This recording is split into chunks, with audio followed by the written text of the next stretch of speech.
beautiful, bright, sunny day once again in Arizona. We welcome you to Goodyear, and we welcome you to the opening of spring training baseball, Cactus League baseball. Ready to hear the crack of the bat, the pop of the mitt.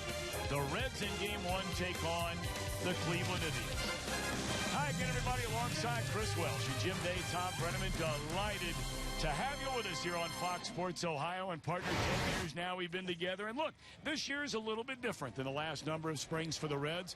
Maybe the expectations not as high going into this year. That remains to be seen. But what we do know is a lot of players are fighting for spots on this roster. They want to prove a lot of people wrong. Well, Goodyear is a land of opportunity here, and that goes for a lot of young players that are trying to make major league rosters maybe for the first time. I mean, there are places open on the pitching staff, in the infield, in the outfield. You can go on and on. We've had a changeover in some coaches, but I think the core group of players are out to disprove a lot of people who say that this club could lose 100 games. They say there's no reason why we should. Not with the talent that they have here in Goodyear, Arizona. We'll see how it plays out and see if they can play well enough to disprove those disbelievers. Well, we're excited. We know you are excited. Baseball is back. The Reds are the visiting team, so they will bat when we come back, the very first swings of spring. You're watching Reds baseball on Fox Sports Ohio. We're back at Skyline to see what it is that makes people feel so good. Why do you like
And what better place to kick it off in Goodyear, Arizona, as the Indians take the field. Of course, the Reds share this complex with the Tribe.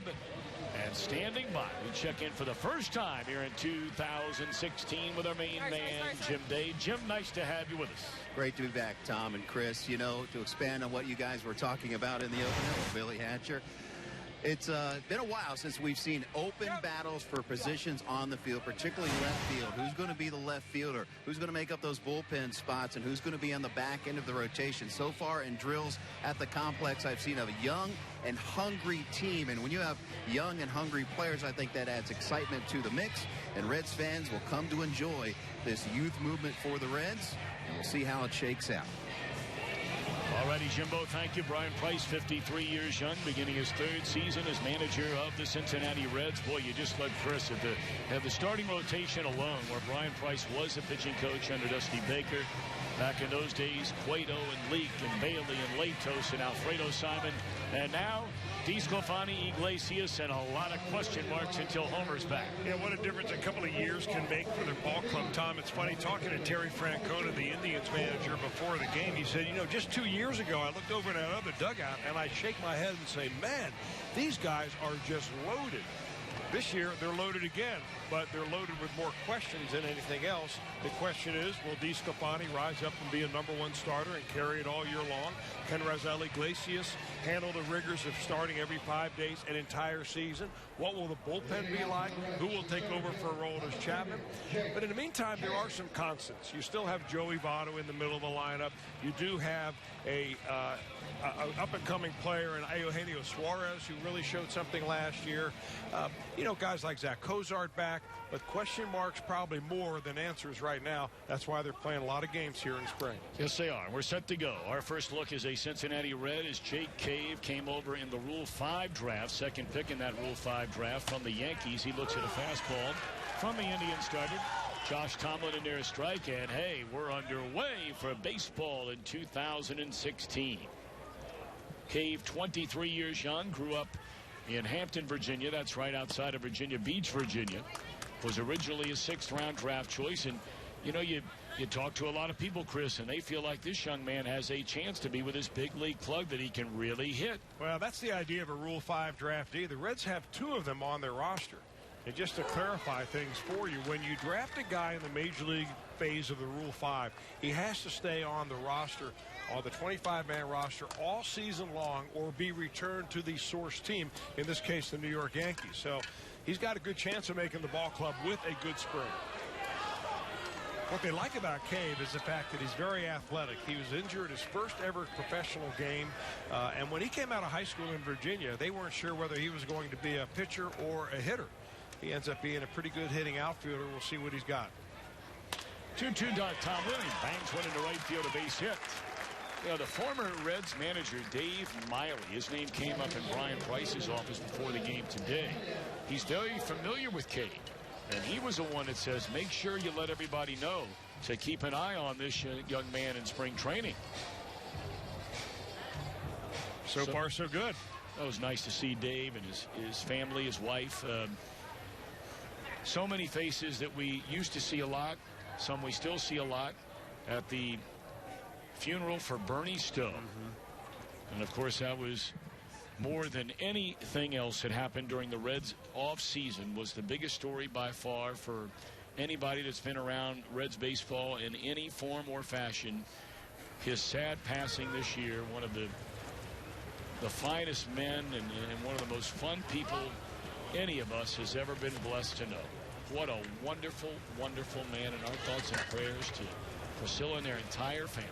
I mean, the part of the Reds organization since the 1940s, when he started his career as a bat boy. He has essentially run the Reds clubhouse ever since. The Stowe family has, and Bernie, one of the best guys you'll ever meet in baseball.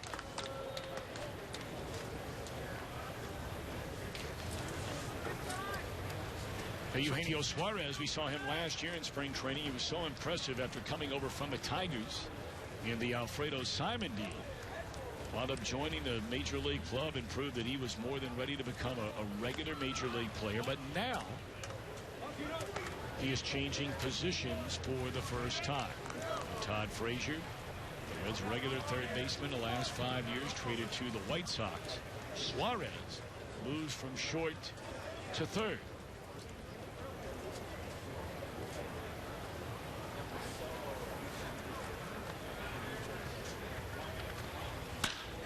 That ball is launched into deep right center field, and it will one-hop the wall. Suarez into the double. Cave on his way to third. Billy Hatcher going to wave him around. Here comes the throw, and he is tagged out at the plate by Yango. So a double by Suarez, but Cave thrown out on the relay by the second baseman for the first out here in 2016. Well, maybe it's time to introduce a new third base coach. Billy Hatcher moves from first base to third base. Suarez, who comes into camp looking bigger and stronger than he did last year, gets a lot of that ball. But that's a perfect relay by the Indians on one hop to the catcher waiting for him at the other end. Yan Gomes and applies a tag to Cave. Michael Martinez with that relay throw from the second base position. And now Joey Votto finished third in the National League MVP balloting last season. And of course, this time a year ago, we were all wondering, after Votto missed nearly 3/4 of his season, would he be able to come back and be the player we've always seen? And yes, he is. And yes, he was. Had a remarkable year last year. Votto did. On base percentage plus for Votto. I mean, that's really the name of his game. And really what we see in spring training out of Joey Votto is a guy that likes to watch pitches even more than during the regular season. I mean, he's trying to get as many live pitches as possible into his brain so he can continue to reinforce what his strike zone is. So don't look for Votto a lot of times to come out swinging right when he comes off the on-deck circle.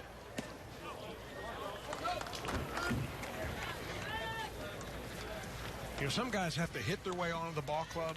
Votto has his own program that is so important to get him locked in. And locked in for Votto is knowing what's a strike and what's not a strike. Suarez stands at third base with one away here in the opening inning. A single and a double, but a runner thrown out of the plate for the Reds against Tomlin. Good pitch there. Caught the inside corner. 2-2 to Joey.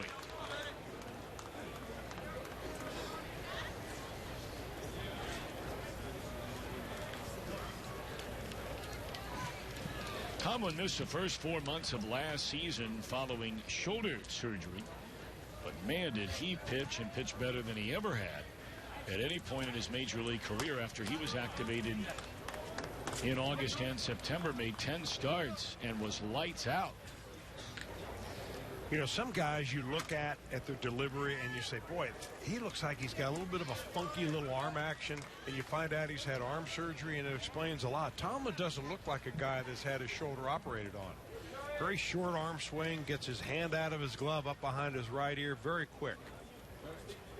3-2 to Joey, and he'll draw the walk. That is something Votto did last year 143 times, a modern-day Reds franchise record. He played 107 games last year where he was on base 2 or more times. Well, you know, you can really look to the same thing this year. And whether the Reds are going to be productive offensively or not, it's going to depend obviously on Joey Votto being Joey Votto, but the guys behind him figuring out a way to drive him in. Because if Votto's a threat and there's nobody batting behind him, why would you want to give him anything to hit? Brandon Phillips will turn 35 years old this coming June. Of course, he came over in that trade from these Indians back in June of 2006. Still has this year and next year left on his contract. Went through a very odd offseason. The Reds had agreed in principle on a pair of trades involving Brandon Phillips, one here to Arizona, the other to the Washington Nationals. Phillips had earned the right as a 10-5 player, 10 years in the major leagues, 5 or more consecutively with the same team, to veto any deal, which he did twice. When asked about it the day he arrived in spring training, took the high road and just said, I want to be a Red. I'm here. I want to be here. Let's go prove a lot of people wrong.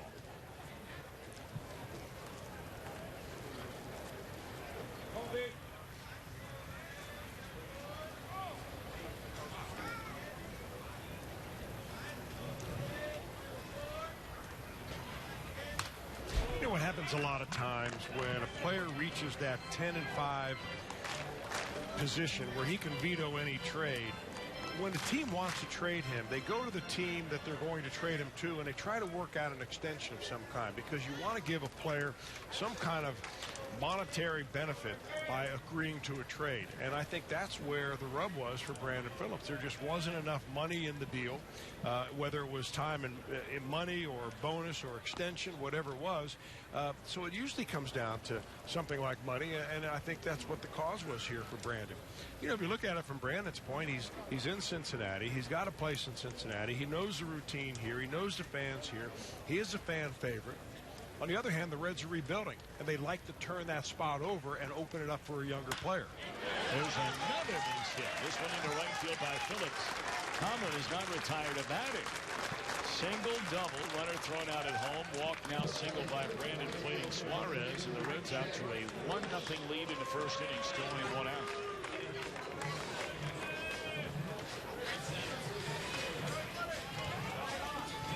No sooner were we talking about Brandon Phillips. He had the ability to veto a trade. It was less than a week ago.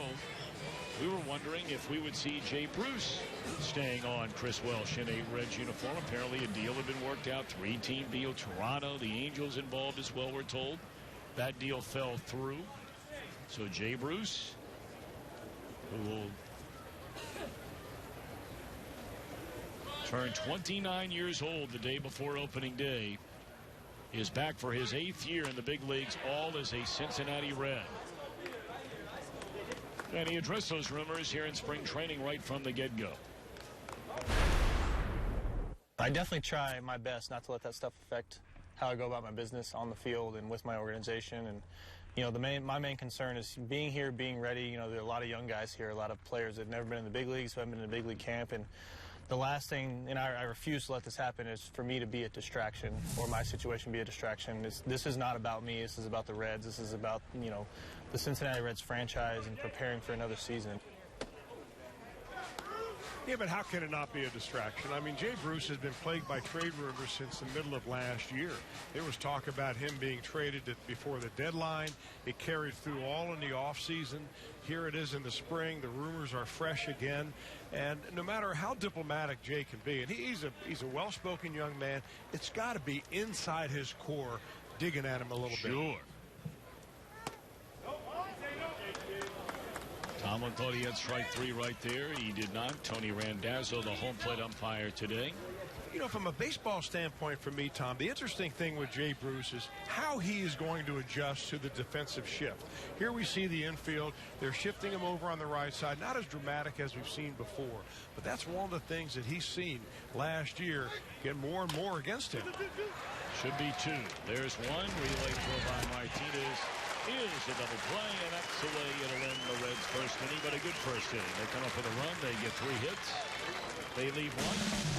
We get a look at John Hodstock on the mound when we come back. People used to ask, Where's the beat? and Wendy's always had the answer.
Beautiful green grass out in left center, straightaway left field, right and right center field here at Goodyear Ballpark in Goodyear, Arizona. Now here's a young man, Chris. I mean, it seems like it was just yesterday that the game he was just called up to the major leagues, made a total of 2 starts, and then in his 3rd start, we were in Detroit, Michigan during interleague, and on a rundown play, went to make a diving tag out at second base. John Moscott injured his non-throwing left shoulder, and his season came to an end right then.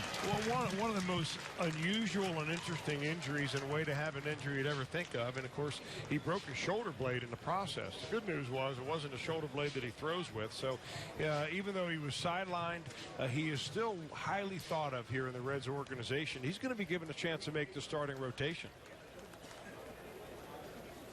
Reds picked him in the 4th round, 2012, out of Pepperdine.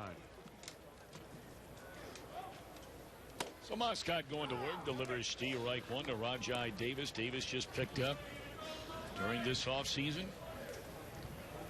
Waited a long time to get his first chance in the major leagues. 6 years in the minor leagues for Davis before he finally got the call to come to the big leagues.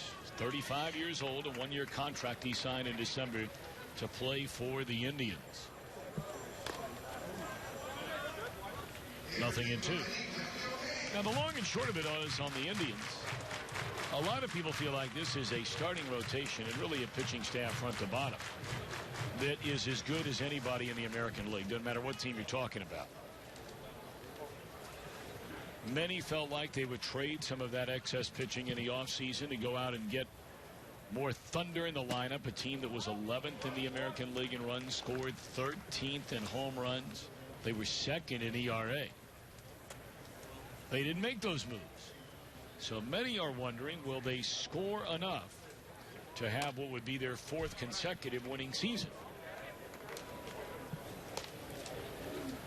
Well, if they've got a space open, it's in the outfield. That's why Rajai Davis is on the roster right now. And they were set back in the beginning of the spring when they found out one of their outfielders, Abraham Almonte, was tested positive for an illegal substance and subsequently suspended for 80 games. So that's opened up a roster spot for Terry Francona's crew. Beautiful, hard breaking ball. Strikeout by Moscott. You know, John Moscott's stuff is not going to blow you away. Brian Price likes to describe him as an efficient pitcher. Nice little sinker, late action on his fastball, tops off about 92 miles an hour, but a perfectly placed slider gets a strikeout. Well, rookie pitchers was one of these stories, if not the single biggest story for the Reds all of last year. Moscott was one of 9 rookies who combined for 110 starts. There's a base hit by Yan Gomes into left field. Of course, after Mike Leake was traded at the end of July, the Reds set a modern-day Major League record by rookies starting each of their last 64 games of the year.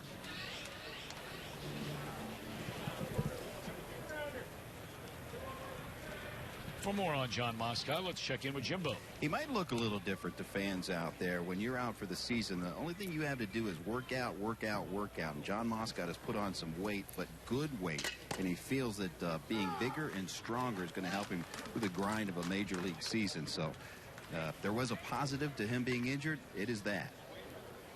Hey, Jim, you've been down there around all these pitchers. I mean, Moscott is not the only big guy on this pitching staff. I mean, it's almost like walking into a football locker room.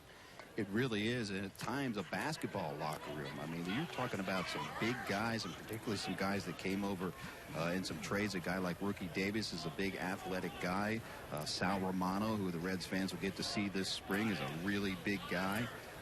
Michael Lorenzen's a workout warrior. So, yeah, there are a lot of big pitchers. Oh, how times have changed. It should be a double play. There's one, and they turn it over. Phillips to De Jesus Jr. and on the bottom. Homer Bailey's going to be joining us in the broadcast booth. Trying to get back on the mound quickly for the Reds.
Out in left field this season. We'll also sit down with Homer Bailey about his role as a veteran on the staff. We'll get to know Tucker Barnhart.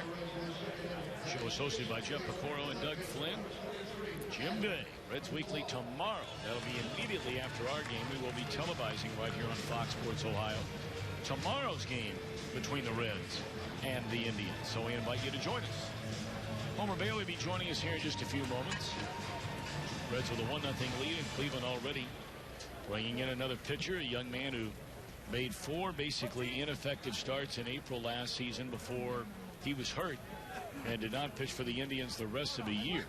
His left-hander, T.J. House. Well, House is not an overpowering left-hander. He's one of these guys that relies a lot on sliders and change-ups. Gets his action by having the hitter miss his pitch on the bat, but not swing and miss completely. Now, we were told just before the ball game today, after Adam, as we thought it was, Duvall came over from the Giants in the not the Johnny Cueto deal, I beg your pardon, the Mike Leake deal last year, we thought that that's how he pronounced his name. Well, he let everybody know in spring training this year it's Duvall. That ball carried a long, long way and run down out in right field by Chisenhall, the longtime third baseman turned right fielder.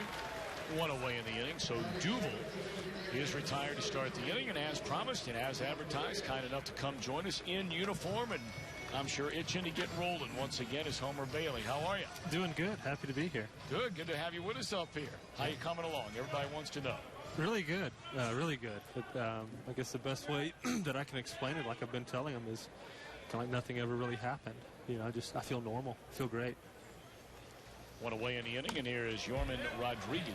Homer, you bring a baseball with you. I guess as part of rehab, you're trying to get the feel, and that's something you probably do a lot all day long. You know what I do, actually? I carry one with me even when we travel, you know, in a leather bag, just to kind of play around. And some of the starters were over there watching Moscot warm up, and this is one of the balls they threw away, so I just kind of pick it up. And we may be on the bench talking about grips and just, you know, normal BS, I guess. You know, when you talk about sitting on the bench, and I know this is something you've addressed, you know, you look back now, and it's always easy to say, and I guess when a player is asked, you know, injury, you know, what are you going to do? You look back on it now, and basically sitting and watching all of last year, anything strike you that you learned or didn't learn, or something that may have surprised you never thought would have happened that took place during that year? I think so. I mean, just watching, you really forget how much you love to play. I mean, if that makes any sense at all, Sure when you're not there, you know. And I think that goes for anything that you're used to doing in life. And I actually had a great time because I got to hang around some of the guys who came up, some of the younger guys. And, you know, we could kind of sit there during games, and, you know, half of it you're kind of sitting and spitting and just talking regular, normal stuff. But then the other half, you pick up little things, you know, and I may ask a question, they ask a question. It doesn't mean that I always have the answer, because that's not true. But just enjoying the game, I guess, kind of as a fan. Did that role for you change the second half of the season more so than the first half of the season? Because once Johnny and Mike were traded, you all of a sudden became the guy like 12-fold that had more starts than everybody else combined. It was a lot harder in the second half seeing those guys leave, because when you're talking to a younger player and you can look out and watch a guy like Johnny Cueto or Mike Leake, just watching them work, you can kind of give them a visual about how they go about their business. You know, you get to see guys work between starts, maybe what they do between innings, you know, how they're approaching guys, how they're going after hitters. You know, Mike and Johnny both were very low walk guys, very aggressive, and it showed. Well, Homer Bailey will stick around one more half inning before we'll let him get back downstairs. Here's a ground ball by DeJesus Jr. and a 1-2-3 inning for House. More with Homer Bailey. How soon might he be back in a Reds uniform? That and more still to come.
2016. Reds in the second inning are an early 1-0 lead over the Indians. Homer Bailey's been kind enough to join us up here in the broadcast booth for an inning. All right. It feels as though nothing ever happened. You get here to spring training after all the working out and so forth. Where are you in a logical progression to ultimately get back for the big league club? Right now we're looking early May. You know, somewhere probably between the 5th might be a little bit too early, but the 15th is probably further than what we would like. So somewhere in there, and then it's just going to depend on the progressions, you know. All right, well, Homer, how do you gauge yourself on that? I mean, obviously you've been working out, you get your arm strength back. Is it a matter of feel? Is it a matter of being able to throw a certain number of pitches in a bullpen session? How do you gauge exactly whether it should be the 5th of the month or the 15th of the month? I think a lot of that's just your recovery and bouncing back. Oops. That ball is hammered down the right field line, and that one is out of here. That's a home run by Carlos Santana. That's why I paused. I was like, oh, that's not going to be a good one. But to answer your question, Chris, it's just recovery, how you feel. Like I said, right now it's been great. I mean, throwing, I think my last one was 30 or 35 pitches. Next day there was nothing there. That day there was nothing there. And then at the end of the day, it's just kind of a waiting game, to be honest with you. It's just letting you do what they allow you to do, if that makes any sense. But it's actually going to be a good thing because in spring training, you know, my workouts can continue. I can work out a little bit harder. I'm not preparing for, you know, a game right now. So you'll throw, if you go throw 30, 35 pitches, and there's a fly ball by Butler into deep right center field. The ball does carry here in Arizona, much more so than the days when the Reds were in Sarasota, Florida, and that's out number 1 in the inning. 7 years ago, we were in Florida. Does it seem like that? I saw the sign out there today. The Reds' first spring training game was here in 2010. Of course, you know, my math, I'm using fingers and toes. Right. 7th year. 7th year. Unbelievable. It really is. And I almost fainted when I was writing down some info on you the other day. 29? Yes. Remember when we were talking about when's he going to come up? Yeah. Yeah, I turned 29 about 11 months ago, 12 months, or 10 months ago. So you know it's 2 months away, right? All right, I'll keep saying you're 29. Right. How's that? But when you're throwing down here and you throw 30 or 35 pitches, so then how many days later, I mean, is the goal then to maybe bump it up to 40 every 2 or 3 days, or how? That's correct. I'll throw a bullpen, I get 2 days off, throw another one. Okay. So if you think about it in rotation-wise, it's just another day I'm getting between a bull. If you treated a bullpen like a game, gotcha. You know, I get 1 extra day. All right, before I let you get out of here, I want to ask you about this pitching summit, which you did not have to attend out here this winter. You chose to do so as a guy who's now the undisputed leader of this entire starting rotation. You came out here and got a chance to know some of the guys you didn't know, get to know guys you do know a little bit better. End of the day, what were your impressions on that? I thought it went really good. I mean, I wish this was something that, you know, when I was 19 or 20, we would have had that.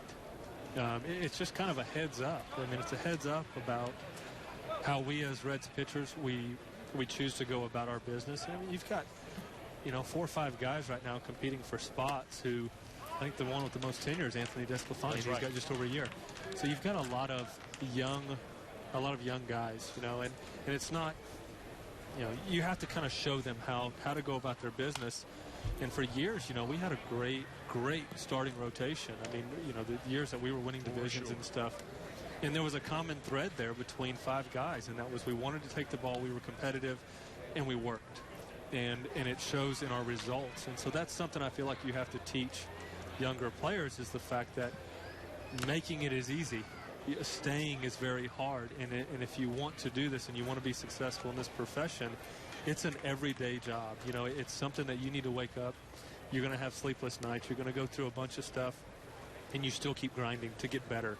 And with some of the young guys that we had last year, like Desclafani, like Iglesias, who did just a tremendous job their first full year in the major leagues.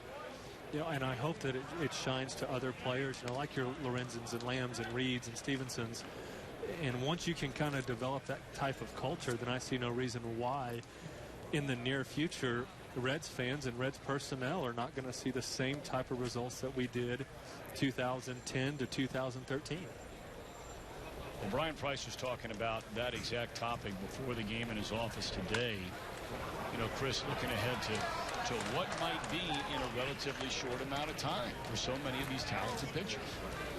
That's the question mark. When anytime you mention rebuilding, people want to know how long. You know, because it does test the patience of the players, test the patience of the fan base, the ownership, and so on. And what's the attitude in the clubhouse, Homer, when you hear that people are predicting this ball club to lose 100 games this year? There's obviously some choice words that we would like to respond back with, but you know, for guys who've been through it, myself and Jay and Joey, you know, we remember 2008, 2009 when things were not very pretty, and then we had a lot of success. And I think as Reds fans, what they need to realize is that every team goes through this. I mean, heck, Boston's a big market team. They finished in last place in their division last year. It's just a cycle. It's part of business. It's part of the game. And you kind of have to look to the light at the end of the tunnel and have faith that your coaches, your managers, your front office all have the best interest in mind to get winning baseball back. Great pitch right there. Really good pitch. Had jammed the hitter, and that will end the inning. A home run by Santana. Homer, thanks a bunch today. Glad to be here, guys. Thanks for having me. Thank you. Thank you. Good luck. Homer Bailey on the comeback trail. We play 2 in Goodyear. Reds lead 1-0.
Out of market game, all 30 teams live in True HD on over 400 supported devices. Blackout and other restrictions may apply. Visit MLB.tv for details. With Chris Welsh, Jim Day, our producer Josh Hall, our director Brian Hunterman, Lauren White back with us in graphics today.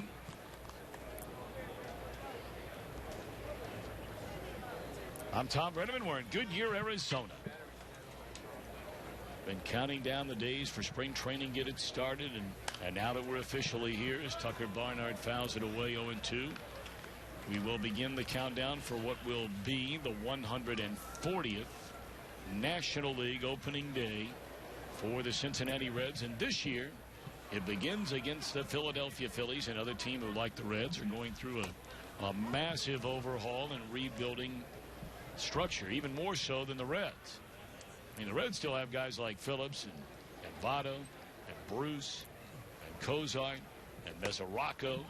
I mean, they've still got some guys that have been in the All-Star game and had a lot of success in the major leagues. The Phillies, Ryan Howard, and then nice to meet you.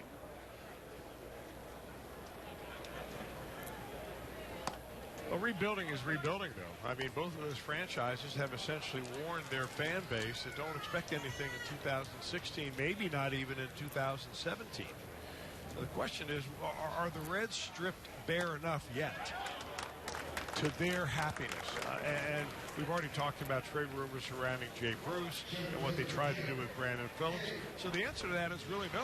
I mean, if they had their way, if Walt Jocketty and Dick Williams really had exactly the way they wanted it, they would have a cleaner canvas to work with than they have right now. Now, from the fan base, you're thinking, well, they still got a pretty good lineup here. Maybe they could do some damage. A lot of that, of course, will depend on how this young pitching stands up. And, of course, one of those positions where we're going to be watching among many questions for the Reds in this spring training. And Jim Day will touch more on it, as I mentioned a moment ago, about their options in left field. And this young man, Jake Cave, who singled his first time up, was thrown out of the plate, is part of that mix. Norman Rodriguez is in there, and Scott Schebler is in there after coming over from the Dodgers. Left field really, by and large, has been somewhat of a black hole for the Reds outside of that, short stint for Ryan Ludwig when they reached the playoffs for the first time in a number of years. They go back to Adam Dunn, the last time they had somebody that they could run out there on a daily basis. And that's normally a position on a championship caliber ball club that has a real thumper. A guy that drives in runs or is a threat at the plate. And the Reds have been searching for that guy. Well, they thought they had that guy at least for last year in Marlon Byrd. He got off to such a terrible start. Wound up picking it up, and by then too late. And there's one dumped into left field. So Cave is a perfect 2 out of 2. And I'm sure very important if you are part of the Reds coaching staff and front office is that he got that hit against the left-hander. Well, it is, Tom, but it's kind of interesting that if you don't have an everyday player out there, presumably one that you're paying a lot of money to, the trend now in baseball is to go a little bit more towards having a left-hander, right-hander platoon situation. And the Reds are setting themselves up for just that here this year. With Adam Duvall out there in left field. Jake Cave is a guy that is being considered out there. Scott Schebler, a left-handed hitter that they got from the Dodger organization over the wintertime. He's another one that is in the mix. So it wouldn't surprise me to see more platooning this year in that position than you see one guy every day.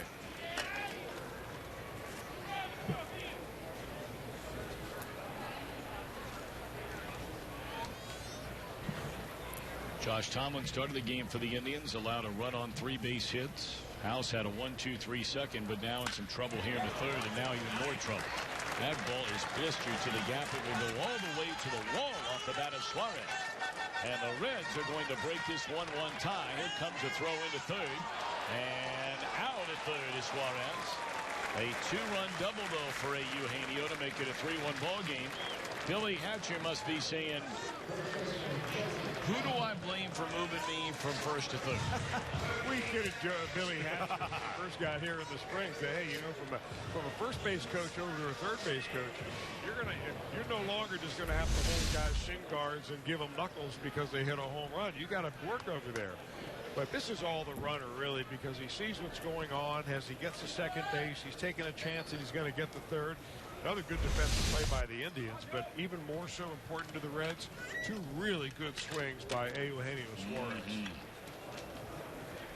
I think everybody agreed, Chris, and we kept talking, look, the back half of last year, fans, announcers, players, front office, ownership, it was a rough second half of the year. But one of the bright spots, undeniably, unquestionably, was after Suarez came up from the minor leagues and got a chance to play regularly after the injury, of course, to Zack Cozart. Well, and it's a little bit of a credit to the Reds front office and their scouting department, because you remember how they got Suarez. They got him in exchange for Alfredo Simon, who had a breakout year as a starter. And the Reds looked at Simon, and they realized, well, maybe he's not going to be able to repeat next year for us what he did this year for us. Let's go somewhere and trade him. They traded him to Detroit. They got Suarez in return. And I think the Reds, there's no doubt that they got the better of that deal.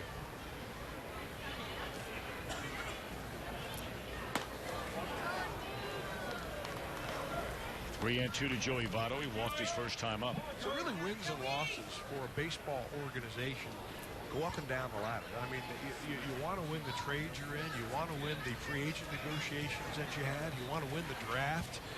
The same way pitchers want to win games. Well, the third baseman, Urshela, is lucky that ball did not hit him in the mouth.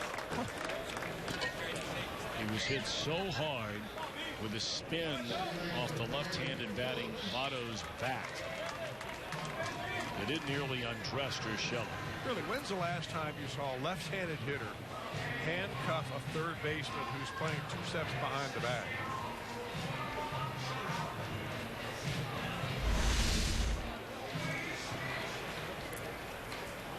Well, that's hitting it late.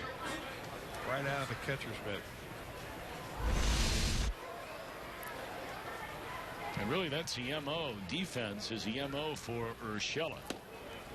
He had to deal with some injuries once he was called up to the major leagues last year, but one thing that did not disappoint was his defense at third base for Cleveland. In fact, they liked him so much they moved Chisenhall, the former #1 pick, from third base into right field. Now Brandon Phillips. He singled into right field his first time up. 3 runs, 6 hits for the Reds, batting in the third inning. 1 run, 2 hits for the Indians against John Moscott. Reds have activity in their bullpen for the first time, and that's left-hander Brandon Finnegan.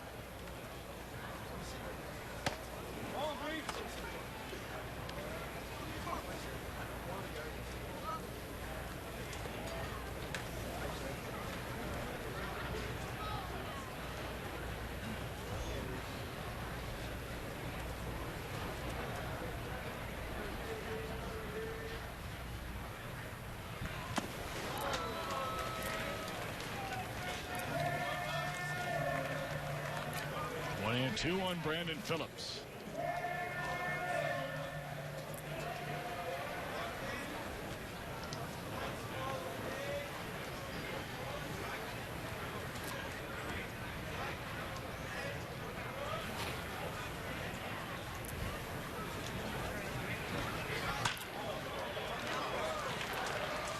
Martinez feeds to the shortstop Gonzalez, and that's a double play which will end the inning. 2-run double by Suarez, and now Finnegan, one-time Royal, trying to reach his way into this Reds starting rotation.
Great American Ballpark. Full week of giveaways, fireworks, a team calendar, a Reds blanket, magnetic schedule, card magnet, so much more. And a lot going on. We've got opening day. We have opening night. We have kids opening day that first weekend, that Sunday. Call 513-381-REDS. Visit select Kroger locations or log on to Reds.com for more ticket information. It's going to be a big week. knows, will Brandon Finnegan pitch one of those games the first week as a starter?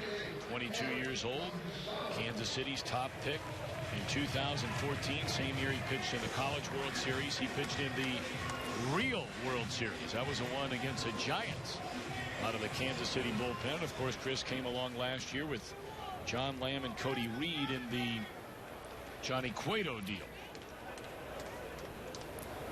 Well, he was used as a reliever with the Royals. Short hop pickup by De Jesus, and he throws one over Votto's head. Leadoff man aboard. But Finnegan hopes to be a guy that will land a spot in the starting rotation. This looked like a little lazy feet right there. Once De Jesus got the ball, he just kind of nonchalanted it, and the ball just kind of took off on him.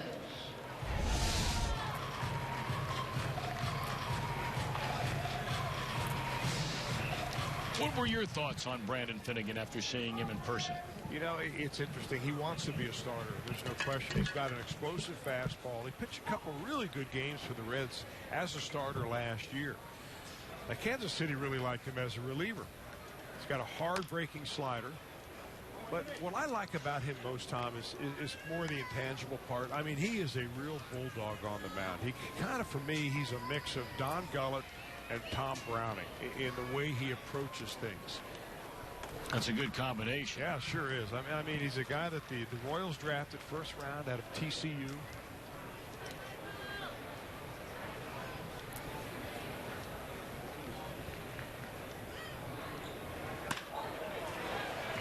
That one's shot into right field off the bat of Martinez. They're going to hold the runner at third as Bruce fires it back into Joey Votto. And after the leadoff error, they're on the corners with nobody out.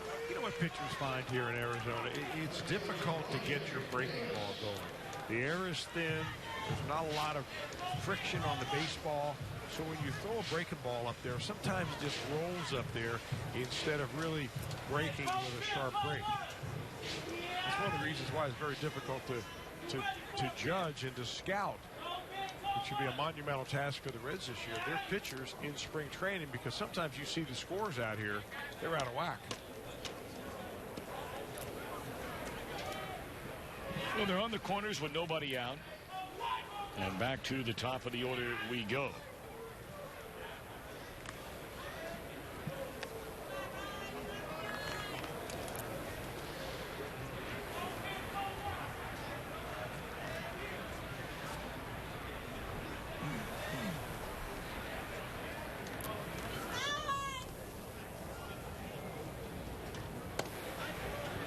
Davis looks at a strike. You know, I think it's almost a cinch that you're going to see Brandon Finnegan on the team somewhere. You know, the Reds need left-handers in the bullpen. They've got right now Tony Cingrani down there, projected to be. In fact, he's warming up in the Reds bullpen as we speak.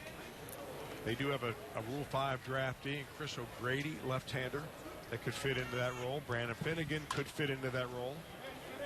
Short right field. Will they test the arm of Bruce from this depth? And the answer is no. Even though he airmails a catcher, Finnegan where he's supposed to be, backing up that throw, and is there to catch it.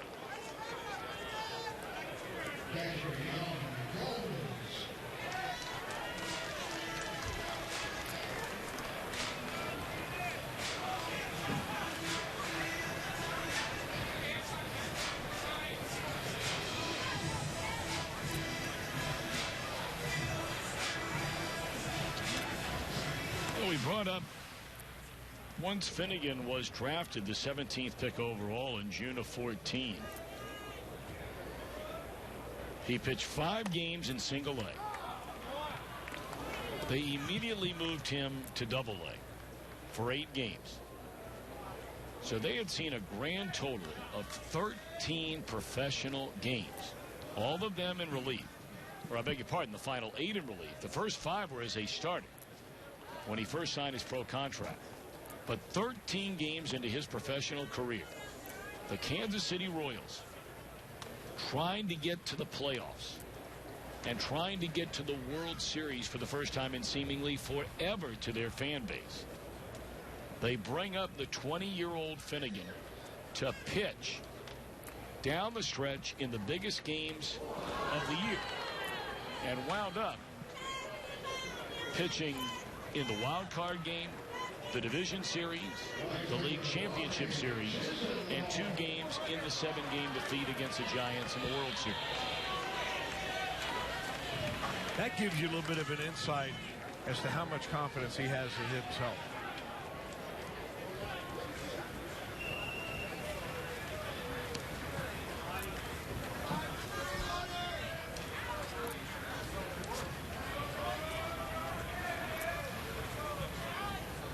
So they are loaded for the former #1 pick, left fielder turned right fielder, third baseman turned right fielder, Lonnie Chisenhall.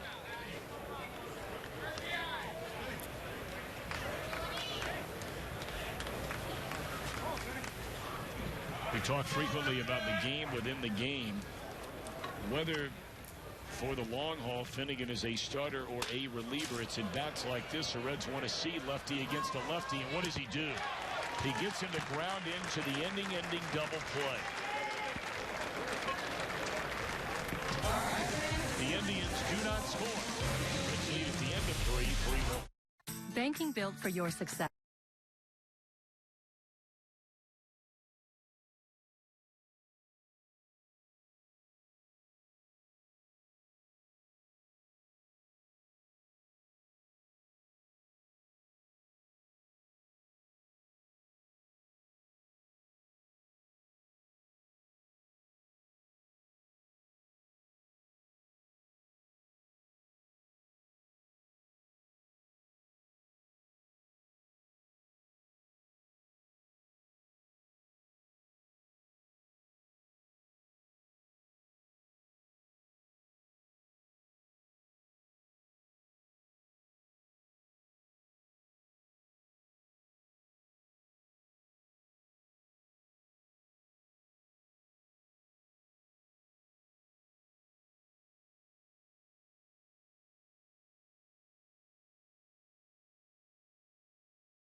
In game 1 here of 2016 Cactus League play. They started playing Cactus League baseball out here, and I mean there was nothing out here going back to the late 1940s.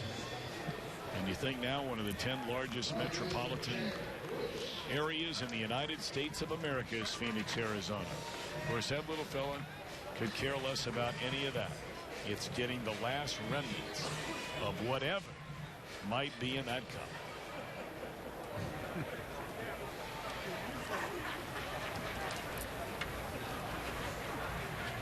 Now we've seen this young left-hander Detweiler in the big leagues, of course.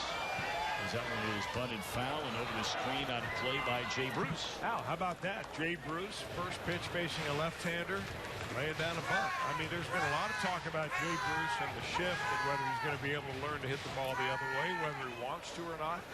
One thing he has been working on a lot in the spring is bunting.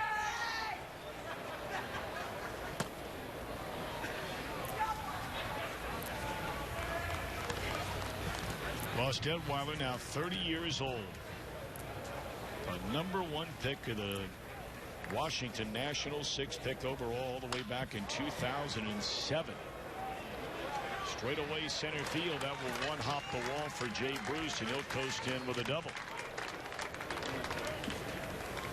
And let's check in downstairs with our main man, Jim Day, who's standing by with a special guest, Jimbo.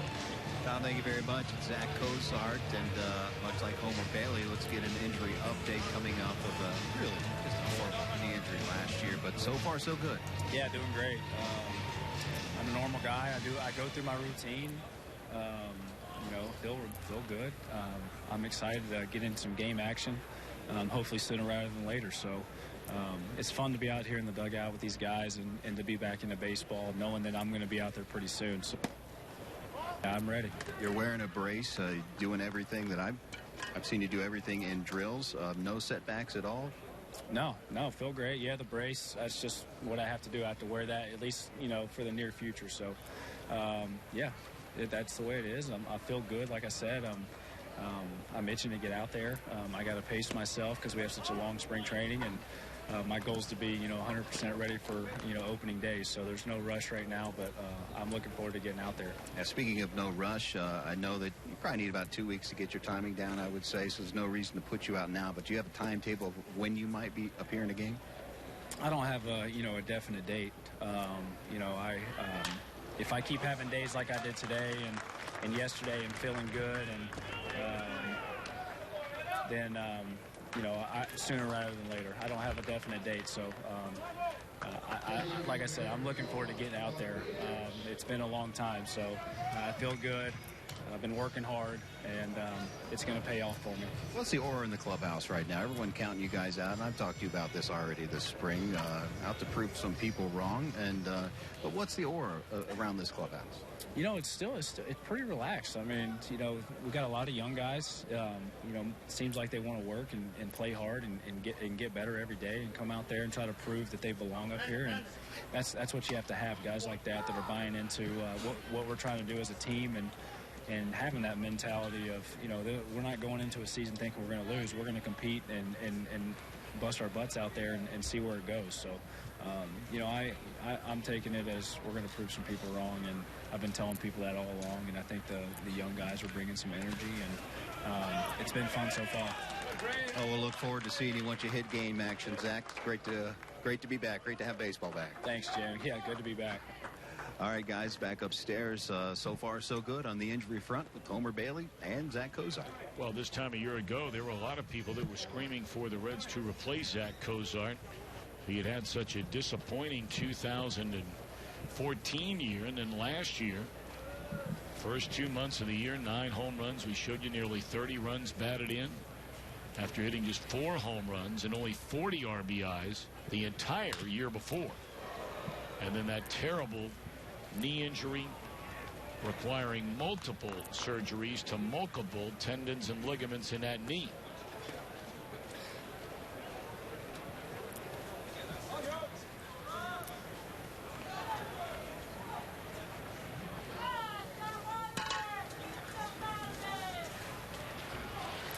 Double and a single, Bruce and Duval. There's a check swing to Yorman Rodriguez. The appeal, he did not go around.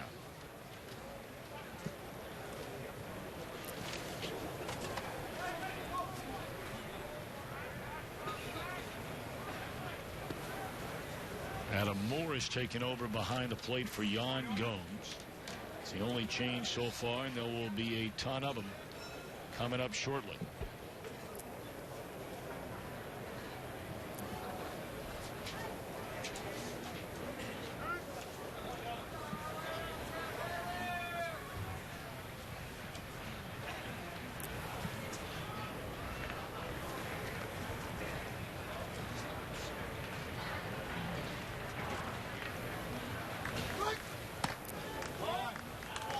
This is a very important spring for Yorman Rodriguez. I mean, there's 2 things that can really help a young player make a major league roster out of spring training. One, be a Rule 5 draftee. Player has to be on the roster. The other is be out of options, and that's the case for Rodriguez.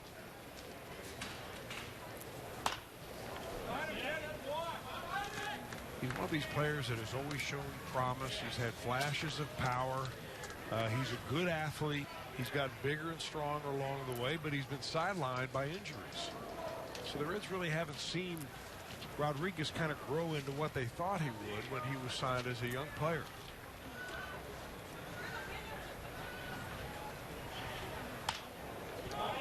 He was signed, you may remember, with very high expectations out of Venezuela going all the way back to 2008. That seems like an eternity ago. And yet he is still just 23 years old. He's Spent most of last year in Double-A Louisville. Was on the Reds roster for, you may remember, 5 days and never saw a single moment of playing time. Here's ball 4.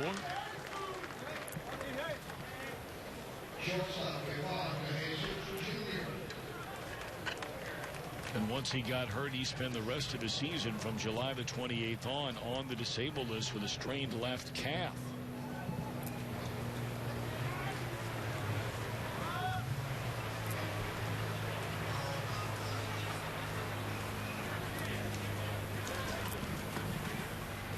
Ross Detweiler's now retired a batter. Bases are loaded for the Redlegs. None out, and here's Ivan De Jesus Jr., who grounded to short his first time up.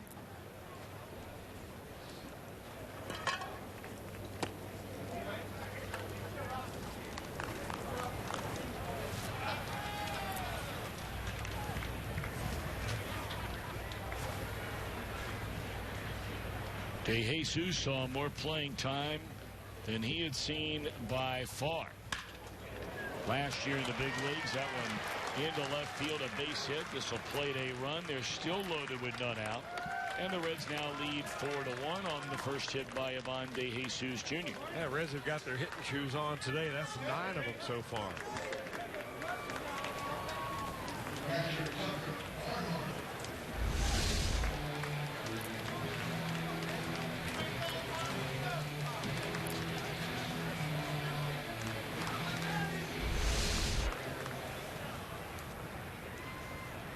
Jesus played in 76 games for the Reds last season. The most he had ever played in any major league year was 23 with the Dodgers back in 2012. He did some good things for the Reds last year.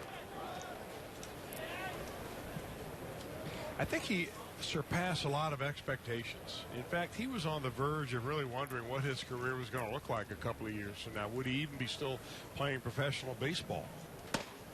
Well, not only did he rekindle that activity, he showed himself to be a very high caliber utility infielder, can play a lot of different positions. Nice young man, hard worker. I mean, he's got a lot going for him other than what he does on the field. Comes from a pretty good bloodline. His dad was a fine player. Ivan De Jesus played back mostly for the Chicago Cubs, I think, back in the mid-'80s. What a good player. And he looks like he still should be playing. I just saw him the other night. He's, spent a lot of time through the years out in the eastern part of town, coaching baseball in Cincinnati for a number of years. I saw him the other night at his school function. I couldn't believe it. I thought he was in great shape last year. He's in better shape now than when he was a player.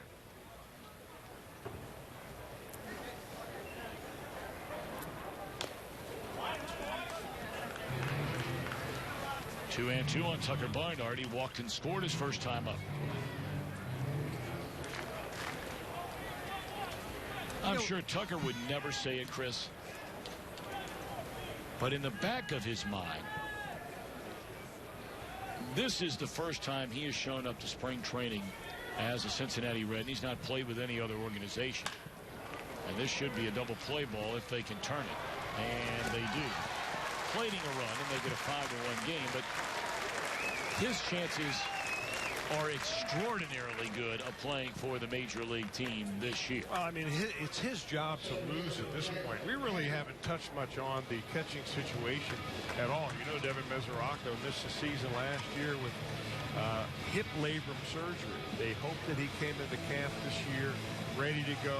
And they're going to bring him along slow. We don't see him in this ball game. We're going to keep an eye on that situation because, until he goes out there and he proves to everybody else that he can actually recover from that surgery and play on an everyday basis, you're going to lean hard on your other catchers.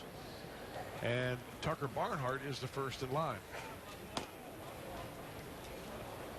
It's been a very good day for the youngster. Jake Cave led off the game with a single into right against the starter Josh Tomlin. And then against the left-hander T.J. House, he blooped a little single into left field and scored in the third. 2 out of 2 for Cave. A ball and a strike.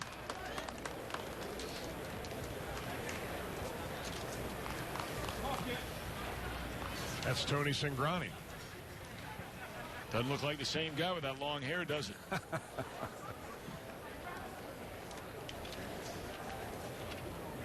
It's like when we see pictures of Chris Welsh now with that mustache. It's hard to believe you ever had one. You're going back a long time. Not that long.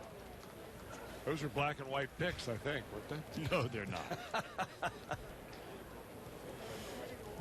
How long has that been now? Is that about a 4-year run? 5-year run? Yeah, at least.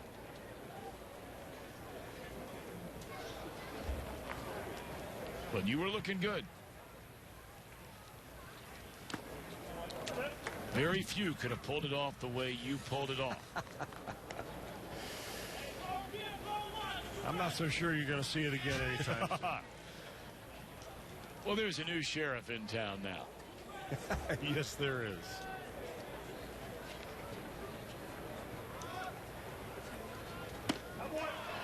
Fastball swung on and missed, and that'll do it. Reds get a pair. And the Indians will bat in the 4th inning. Reds in front 5-1.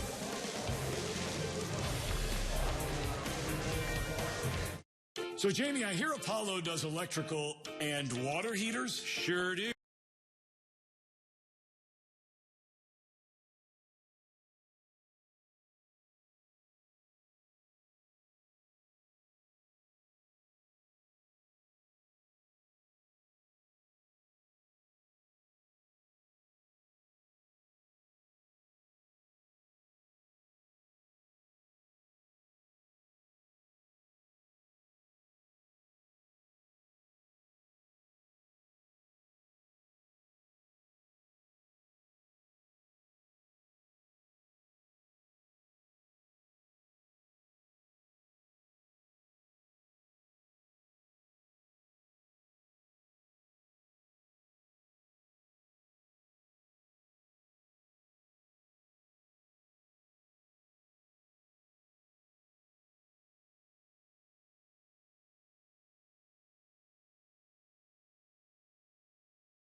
On board, because it's including the manager and the coaching staff, because they're the ones that have to deal with the players. Buds tomorrow at 2 o'clock. Grab a seat. The Reds roundtable. Walt Jocketty, Dick Williams will join Jim Day and me to go inside the minds of the Reds front office. We'll talk about the Reds' philosophy on building this team, rebuilding this team, the art of making a deal, and a lot more. Reds roundtable debuts tomorrow. 2 p.m. with an encore performance at 7 tomorrow night only on Fox Sports Ohio. There's a Hall of Famer, a former captain of the Red Legs, born and raised in Cincinnati, a Moeller Crusader. So take that, St. X bomber Chris Welsh. Well, they don't make him like Barry Larkin very much. Next to him, Eric Davis, a couple of teammates that are hanging out very close together this spring. Boy, they're not just out here showing up. They are out here working. I mean, long, hard hours. We've seen Barry Larkin and Eric working late into the afternoons, late specifically with Jay Bruce. Working some batting with Jay, and nice to see Barry in camp. Sure is. That one fouled off at the plate off his, it looked like his front foot by Carlos Santana. And he is in a lot of pain there around the home plate area. Nobody from the training staff coming out yet. And Santana up on one knee.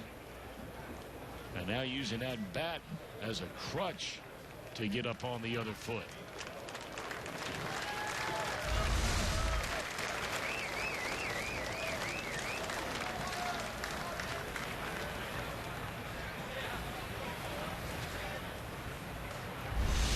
Shin guard or no shin guard, that is still the play for me, Chris, that every time I see it, and Lord knows how many times we see it over the course of a season, that I just marvel at these players. That not only do they get up and finish their at-bat, they'll stay in the game, they'll play the field. Here we are on the 4th inning, and granted it's a spring training game. Santana's not going to play long. This will probably be it. But rest assured, that will make a mark, that foul ball. And it's really going to hurt tonight. And it's really going to get you when he gets up and tries to start walking around tomorrow. And yet you know in the regular season he'd be back in the lineup. Not a whole lot you can do for it except with maybe a little bit of ice on there and tape some aspirin to it. He wanted to get that AD over with after fouling that ball off his shin, and he chases the high hard one to move it down for a strikeout. You mentioned a little while ago all the competition, starting rotation, bullpen. Here was a guy 3 years ago in Cingrani. Came up as a starter. I mean, this guy did things that had never been done in the history of Major League Baseball. Never gave up a hit.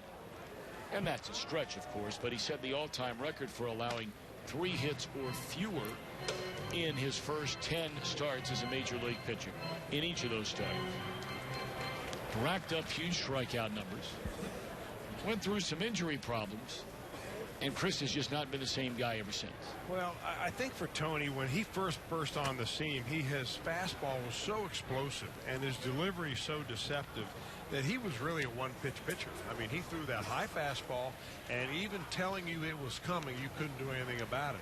And then along the way, he started trying to complete his repertoire, break in a breaking ball a little bit, use his changeup, and his arm started barking.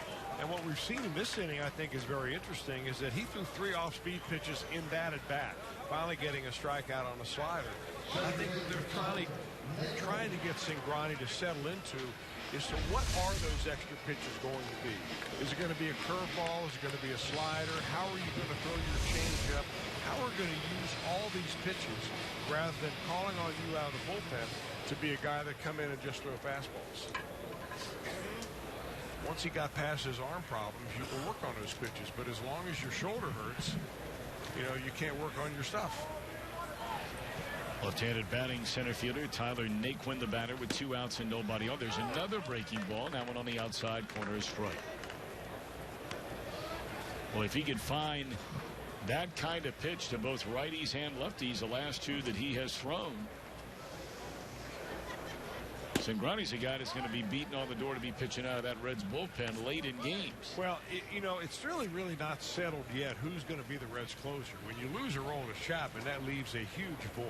Right now, J.J. Hoover would probably be the guy you would suspect would take over that spot, unless the Reds make another deal. Jumbo Diaz in the mix. Tony Cingrani has to be in the mix. He's only pitched in 74 Major League games, Cingrani has. But he has more strikeouts and innings pitched over the course of his short career. So the stuff is there to be a closer at some point if he can continue to get better.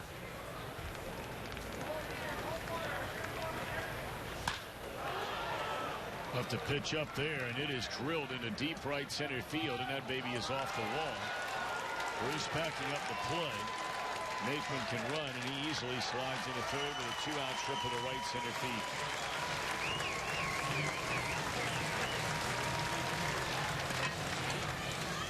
Pretty good swing by Tyler Naquin. I've always said that left-handed hitters against left-handed pitchers become really good high ball hitters. And Naquin shows you exactly that. He picks on a high fastball from Cingrani. Bruce over there to back up the center fielder, but Naquin, who was in that mix for nailing down an outfield job for the Indians, picks up a triple.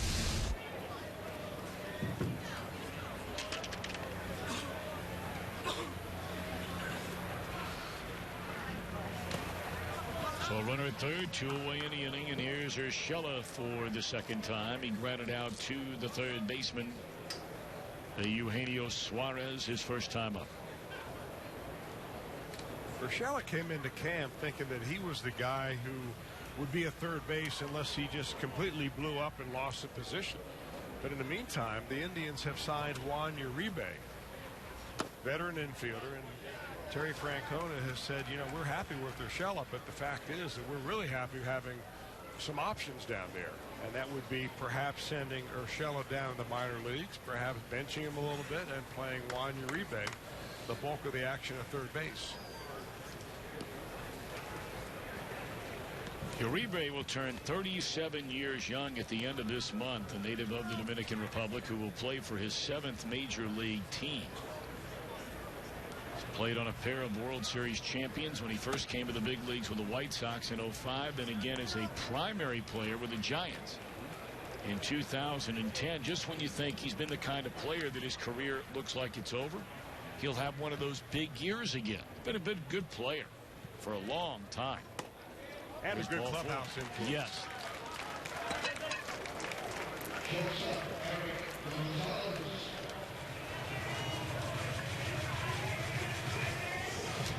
Mark Riggins is the new pitching coach, taking over for Jeff Pico, who served in that role the last 2 years. Riggins with the Reds the last few years has been the minor league pitching coordinator.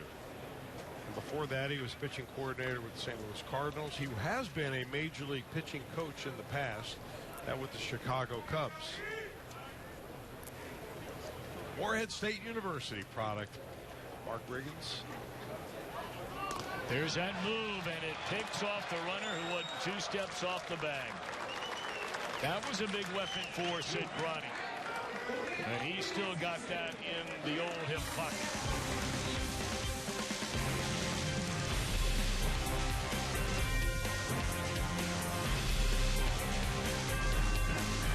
Pre-finished doors from Mac.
Third base and to be our everyday third baseman. So this isn't really a trial. This is more, I don't want to say a directive, but I guess a directive in the sense that we believe, number one, he can play third base and play it well, and number two, we believe that he's the type of player that should be in our lineup on a daily basis. So I think he's going to do a great job. This might have inevitably been the position he played anyway, and he just got there a little sooner than he probably expected.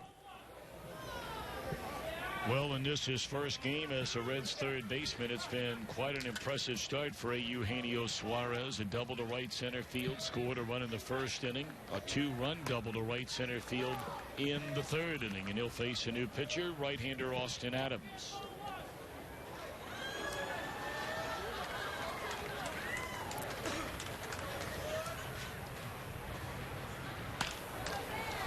An excuse me swing that he dumps foul and out of play. Well, you'll see that out of Austin Adams. He's a very hard thrower. You see the numbers that he had last year, 28 games for the Indians.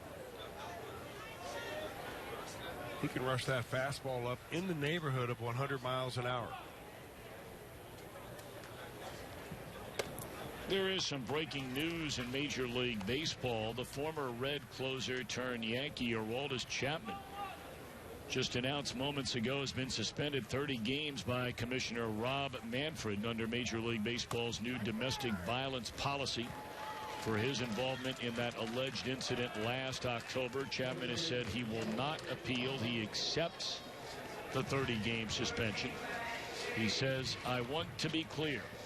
I did not in any way harm my girlfriend that night. However, I should have exercised better judgment with respect to certain actions, and for that I am sorry. The decision to accept a suspension as opposed to appealing one was made after careful consideration. Want to minimize all the distractions that an appeal would cause the Yankees, my new teammates, and most importantly, my family. I have learned from this matter and look forward to being a part of a Yankees quest for what would be a 28th World Series title. Of course, it was the prospect of Aroldis Chapman being suspended that really did end any trade talk that the Reds had. Evidently, were very close to pulling the trigger on a trade with the Los Angeles Dodgers for Aroldis Chapman. How about that piece of hitting by Votto? He's on base for the third straight time today, a walk and 2 hits. Never get tired of seeing that. Nope.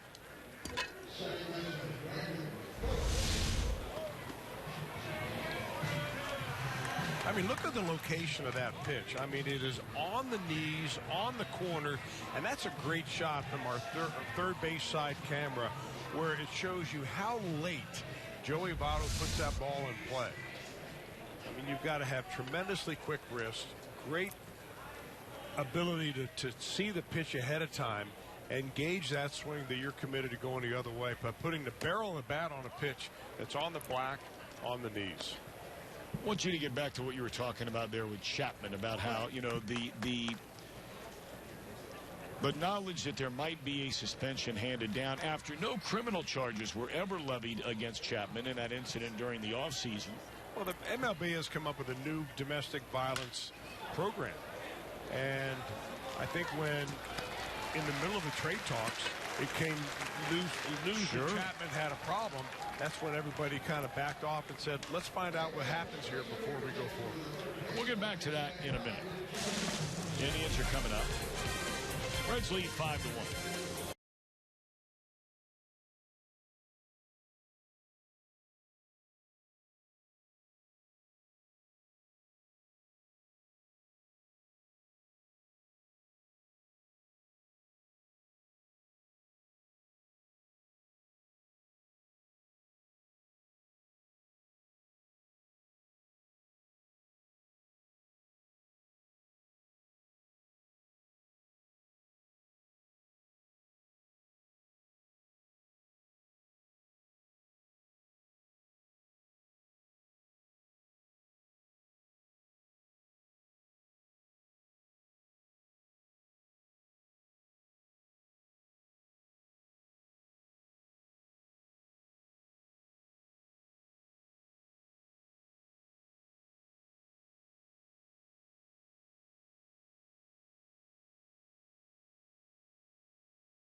Ohio. I'm Jim Day in the dugout. My pleasure to welcome in Red center fielder Billy Hamilton himself, coming back from injury, shoulder surgery, throwing shoulder.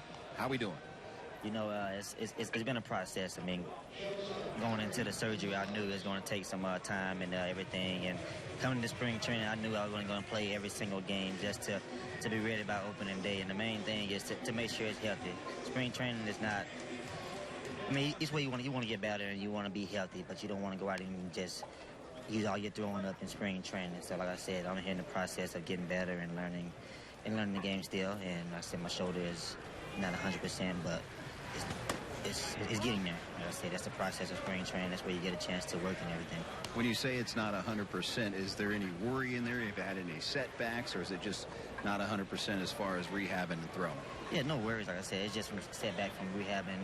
And like I said, I'm still in the process of rehabbing and getting my arm, the strength-wise, you know. Like I said, it's been getting heavy, you know what I mean, from making all the throws all at one time. So, like I said, it's just things that me and Steve-O went over, and it's right. I mean, I don't want to go out here and just go all out right away and end up not being healthy for opening day, which is the main goal. So, like I said, it's just a process of me getting back, and it's going to take a little time. Have they given you a timetable at all when we might see you in the spring training game? Like I said, I'm going to play tomorrow, but I'm not going to play the field. And it's just something that it's always, like, it doesn't bother me when I'm batting, and that's what I'm saying. So I'm going to still get my at-bats and get to see some pitching and everything this spring. And like I said, whenever I start feeling better, that's when I get out in center field. But like I said, I'm working hard. I want to be out there every single day. I want to be out there and play. So I'm just every day taking day by day. And whenever I come in feeling good, if I'm playing that day, and I'll be out there. But until now, it's hard to tell. I mean, like I said, there's no set time period. I just got to see how I feel by day. No one puts more pressure on themselves than you to excel at this game. Would you agree with me that this season is a pretty big season for you personally? Oh, definitely. Like I said, this season is a real big season for me. I've been playing the big leagues for 2 years, and that's just something I've learned over the course of the year. I mean, every year is a big year, but this is like a main one. You know, I want to go out there and prove myself to show them that I deserve to be here, and I want to play with the Reds for as long as I can. And like I said, I'm looking forward to the season. I've learned some stuff and from the past and learning stuff now. And like I said, the main thing is take it day by day and try to get better and stay healthy. Well, we're rooting for it, and we look forward to seeing you hit tomorrow. We're on the air tomorrow as well. Sounds good. Thank you for having me. As Billy Hamilton, boys, back upstairs to you. Certainly going to be one of the most, if not the single most interesting player to watch.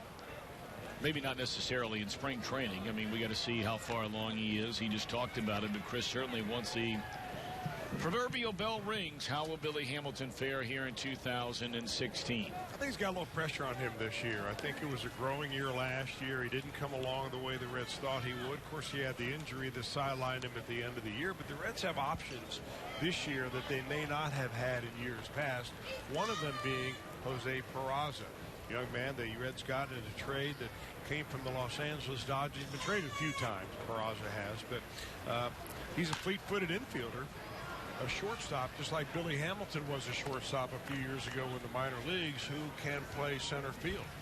So, you know, it's always nice from an organizational standpoint to have someone pushing another player to be his best. And I think that they're going to need that out of Billy Hamilton this year.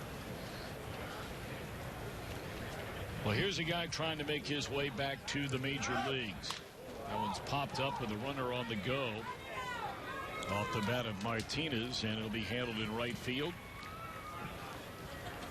One out in the inning, and that is right-hander Blake Wood. He's 30 years old, grew up outside of Atlanta.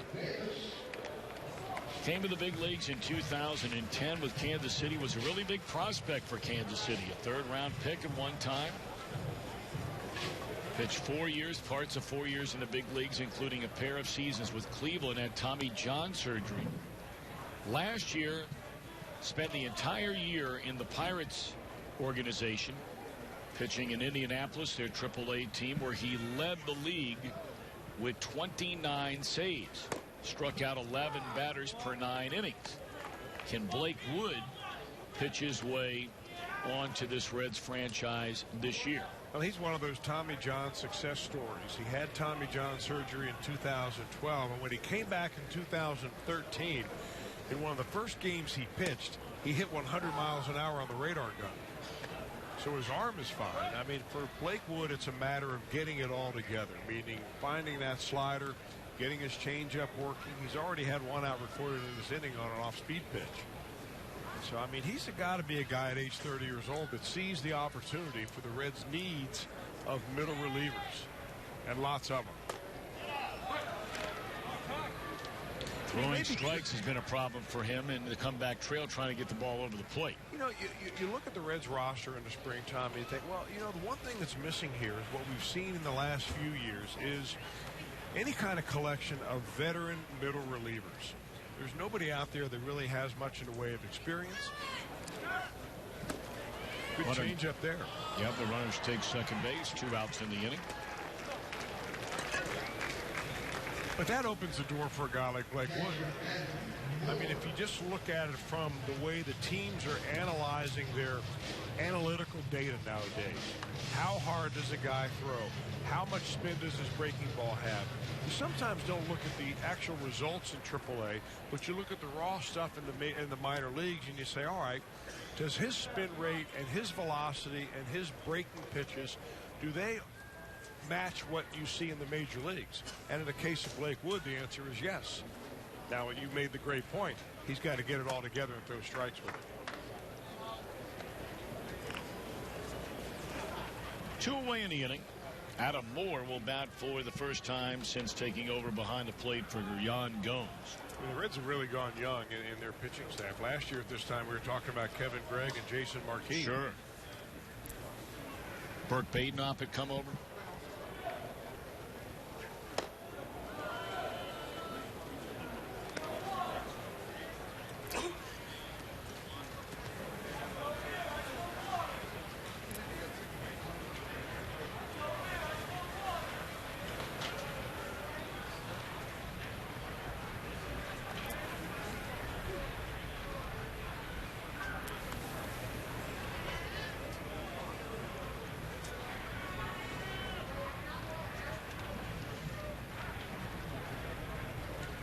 Reds lead 5-1. Indians batting here in the bottom of the 5th inning. Swung on and missed.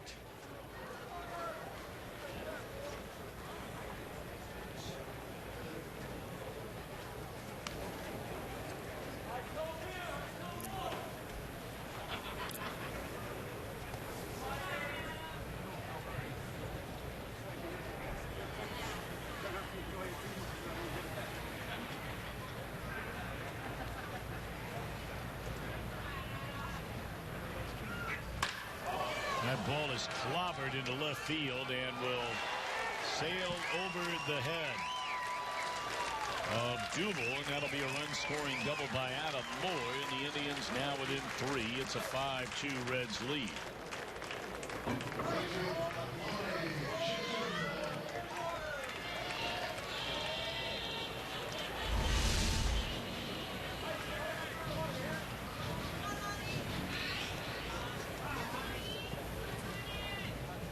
Well, Chris, there was a fascinating story less than a week ago that came out. You brought up baseball analytics, and of course there have been people that have debated, you know, this, that, everything else. I mean, the whole debate is really tired. Whatever you believe is what you believe, and you know, a lot of people, they'll research it and so on and so forth. One of the teams that has always been one of the forerunners, though, in baseball analytics, starting with hiring Bill James, a guru of sabermetrics, and to my knowledge, he's still on their payroll unless I missed a change, was the owner of the Boston Red Sox saying those days are over. We'll talk more about that when we come back. The Indians score a run. We move to 6. Reds in front 5-2. Today, Aiden is just an ornery 3-year-old.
the guys who have started the game, they are lifted from the game, and a lot of the guys that have been on the bench will make their way here in Goodyear beyond the right field wall, and then they go back out to a little feeder road behind the ball where they'll be picked up by a van and driven, what, about 3/4 of a mile down to the Reds complex?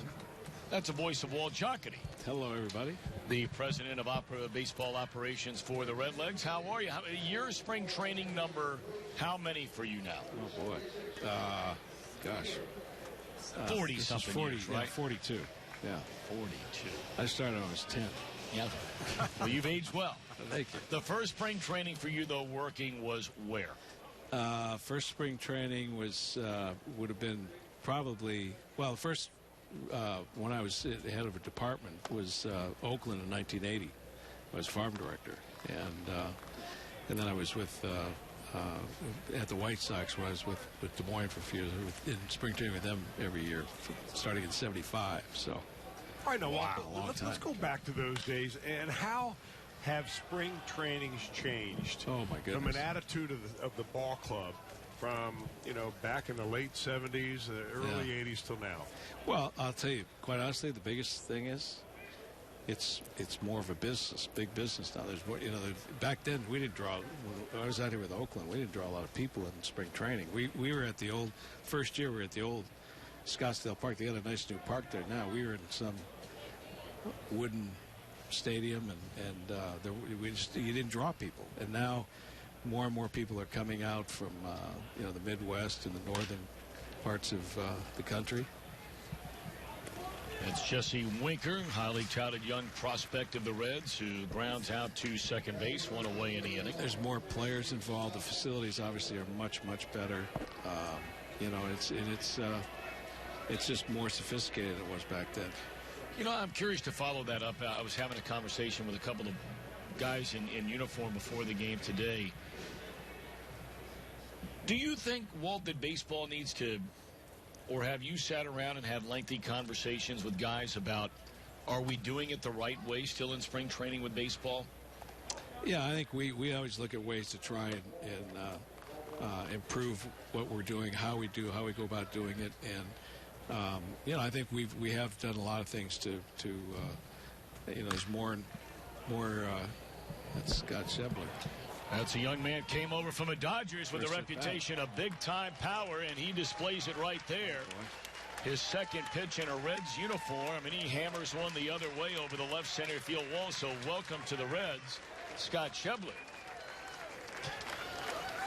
Talk about him, Walter. Well, he's a guy that we really liked, the reports that we had on him, and our guys saw him last year. He's got big power, like you said. He can play all three outfield spots, but really is probably more of a corner guy, and maybe a platoon candidate for left field. But the guy that we have great hopes that he will end up being a big part of our club this year and beyond, because he's that power. You just saw him. Chris, if you saw him in BP, he just was launching balls every day. He's really got great bat speed, and if you don't believe it yourself, all you got to do is talk to some of the batting coaches, like Lou Piniella, hanging around very high on what he does. Does it make sense to look at a platoon when you have a guy like Shebler and maybe Duval the other way? Yeah, I think so. I think that would probably would make the most sense with guys like that, because at least to start, to give him a chance to, Shebler against right-handers and Duval against the left-handers, they've had better success that way. So that'd probably be the way to start initially, I would think. Shebler, born and raised in Iowa. And he is a big, strong young man. He's not necessarily all that tall at 6 feet. Although to some of us, that's really tall, 6 feet. But he tips him at 225 pounds. That's a big, thick Iowan. Yeah, he's strong, real strong. He was a 5-sport athlete in high school. Love it.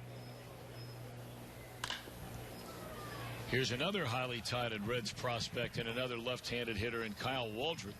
Pops it up into left field, and that's a second out in the inning. Walt, we've asked everybody who's joined us here today, but nobody knows more about it or has more experience than you do.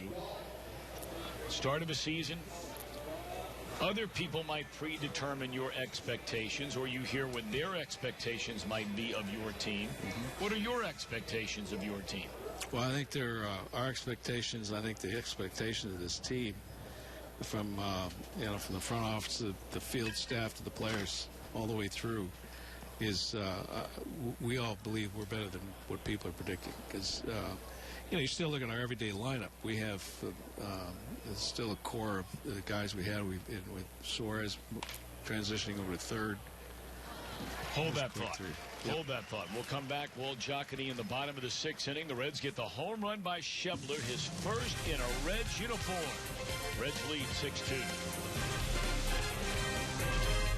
Hi, I need a safe car.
Bats in the bottom half of the 6th inning. Reds president of baseball operations, Walt Jocketty, kind enough to stop by here in this first game of Cactus League play 2016.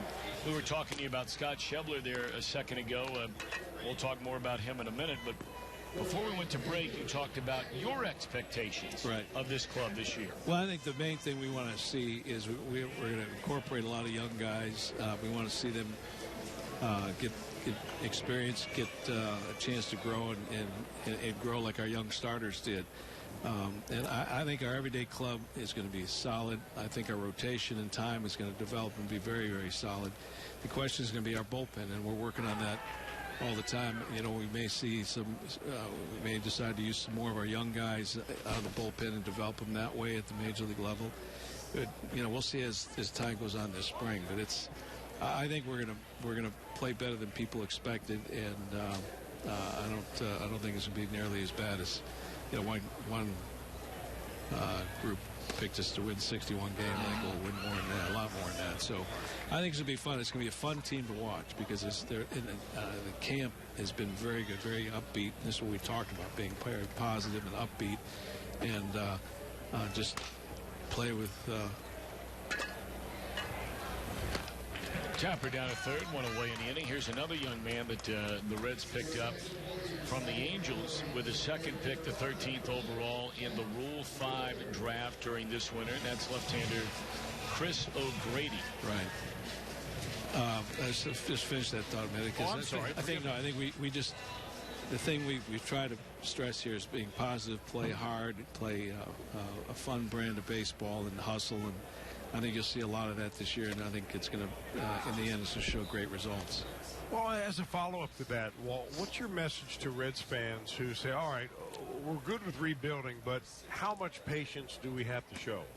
Well, it's hard to say, Chris. I mean, we talked about this a lot on the Caravan when we were out there, and I think the thing that there has to be some patience. We don't expect this to be a long process. That's while we're trying to, we've kept some of our veteran guys. We haven't done a complete tear down like the Cubs did in the past, or the Astros did, or some other teams have done.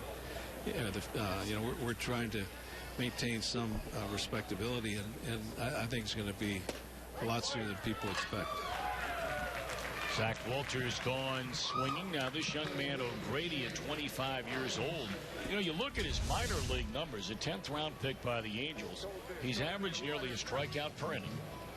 Fewer hits in innings pitched. Every year working his way from rookie ball, single A, triple A for the first time last year. And has always had an ERA from the 2s to the very low 3s. Right.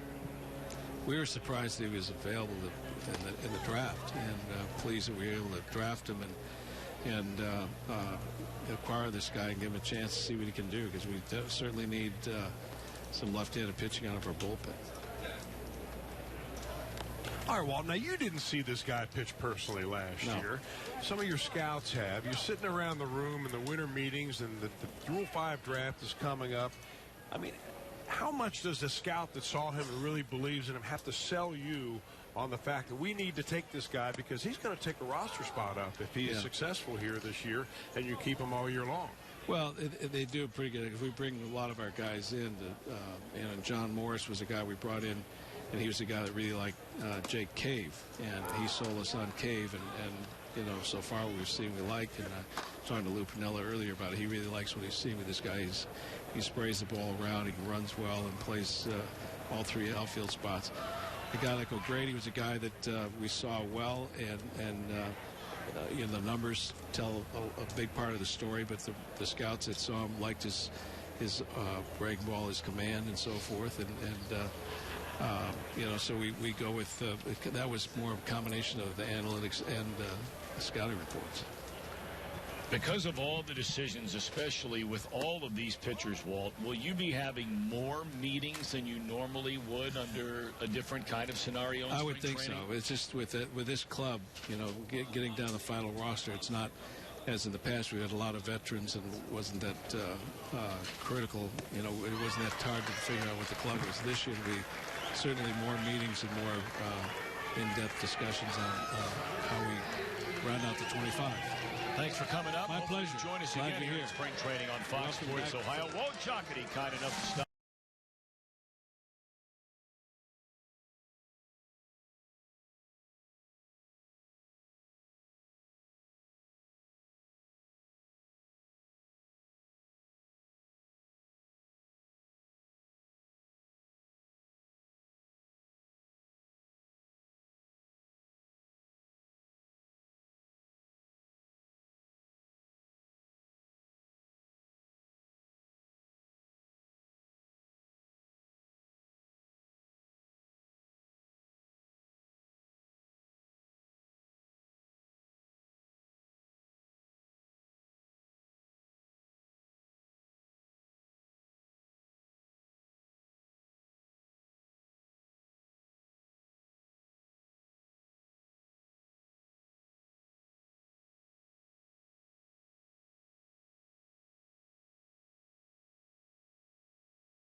America the Beautiful indeed.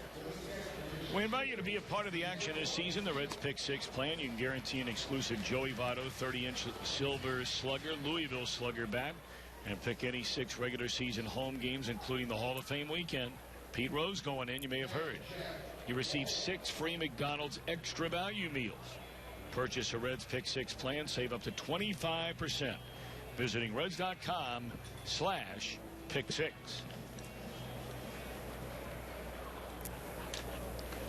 Sean Moramondo takes over on the mound, a left-hander for the Indians. Reds bat top of the 7th, game 1 here in Cactus League play, and the Reds with a 6-2 lead. And all the backups are coming into the game now.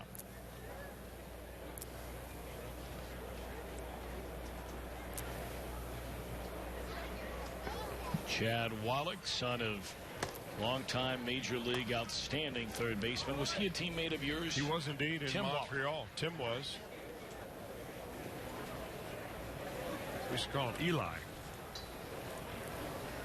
In fact, I still think he's on the staff in Los Angeles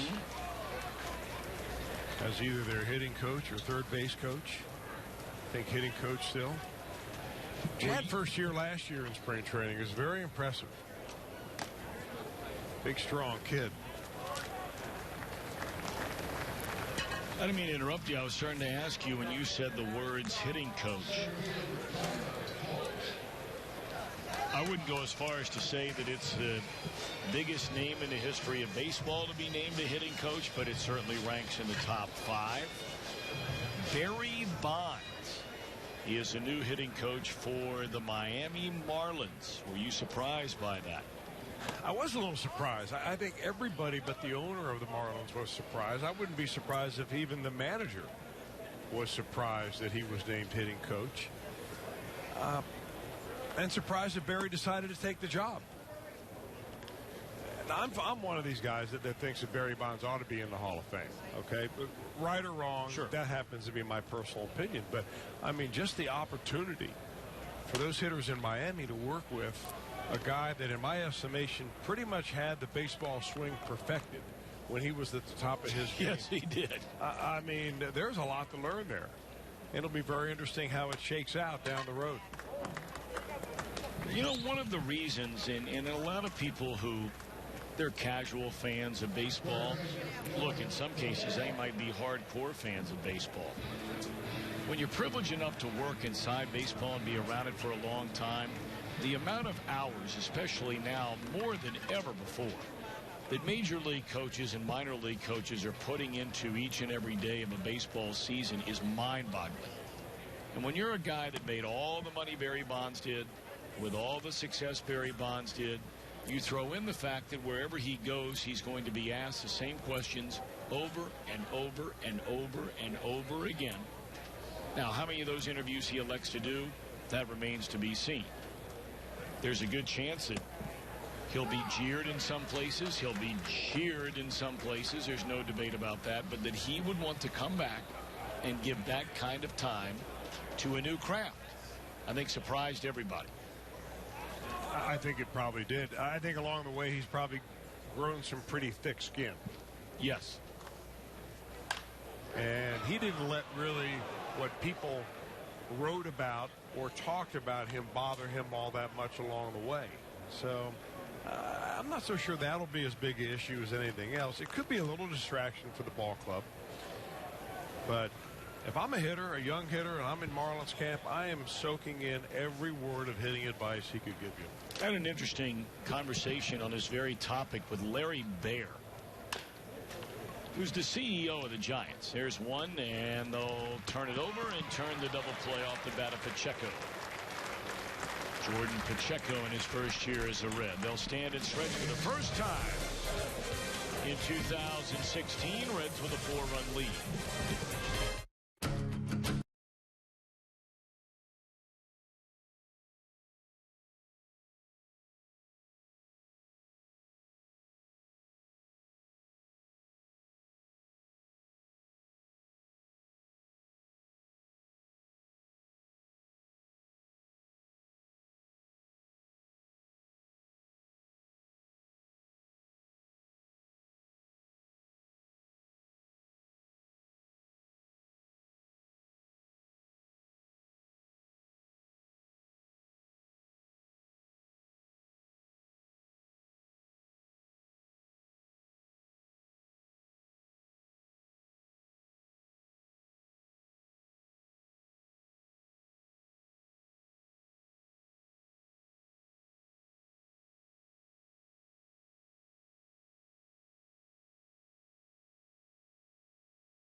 WHIO, as they've come to do regularly around the Buckeye State when Urban Meyer's team is playing football. But when the Indians and Reds are here, they'll try it in a baseball game.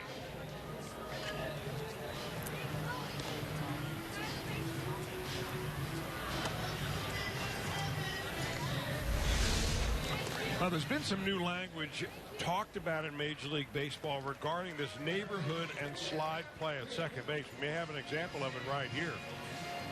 As the second baseman carries, and you see the slide by the Reds runner going in there. Tyler Holt talks of, the whole idea of Major League Baseball now is to try to minimize injury. They've tried to do that with the new rule about bowling over the catcher at home plate, and now it is extended towards second base, middle infielders turning that double play. They don't want runners going out of the way to roll block an infielder and harm a player. And I'm not so sure that the language is final yet, but the idea there is that they're going to restrict the way runners can go into second base, and they're going to make sure that infielders actually are on the bag when they field the ball from another fielder to make sure the tag is real or not. It got to the point where if you were in the neighborhood of second base when you got the ball, the umpires would give you the benefit of the doubt as long as the feed didn't take you off the bag. So I think you're going to see a lot more discussion about that, and I get a feeling that the words will be tightened up a little bit before it's all said and done. Down the left field line, hit a long way, and that's a home run off the bat of Eric Steinmetz to make it a 6-3 Reds lead. That coming off the new Reds pitcher, closer last year at Pensacola, Zach Weiss. That's a routine fly ball out in a major league game. I'll tell you, it's a dangerous place to pitch upstairs here in Arizona. Ditto that for Denver, because the ball kind of flies here in the desert almost as much as it does in Denver during the regular season. And you think you got a pop fly ball where the infielder begins to call for it. Next thing you know, it's going over the fence. Hankins now the batter. Both teams emptying their benches. I want to get back to that rule change for a minute, Chris. I will show you the exact language here in a minute that was released by Major League Baseball just this week, end of last week. And there's a lot going on there, but, the runner has to engage in a bona fide slide. And, they're not allowed to do that old roll block kind of thing anymore. That's on the outs. They have to make contact with the bag. That was always, sort of an alleged part of it, that a part of your body could get to the bag. But much of this has to do with protecting the players, as you mentioned, especially on the heels of what happened last year in the playoffs when Chase Utley had that slide and it ended the season. For the Pittsburgh Pirates shortstop. The New York Mets against the Mets in the postseason.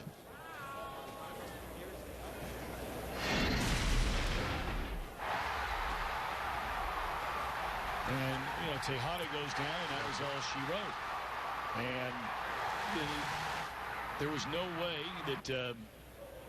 that there was any intent to try and find that bag by Utley, a guy who's been around long enough. And, for a guy who's had such a great career, and the Dodgers signed him to come back for one more year, there are a lot of people that look at Chase Utley a lot different. Goes to show you, about the old adage, it takes you a lifetime to build a great reputation. It takes you 5 seconds to ruin it.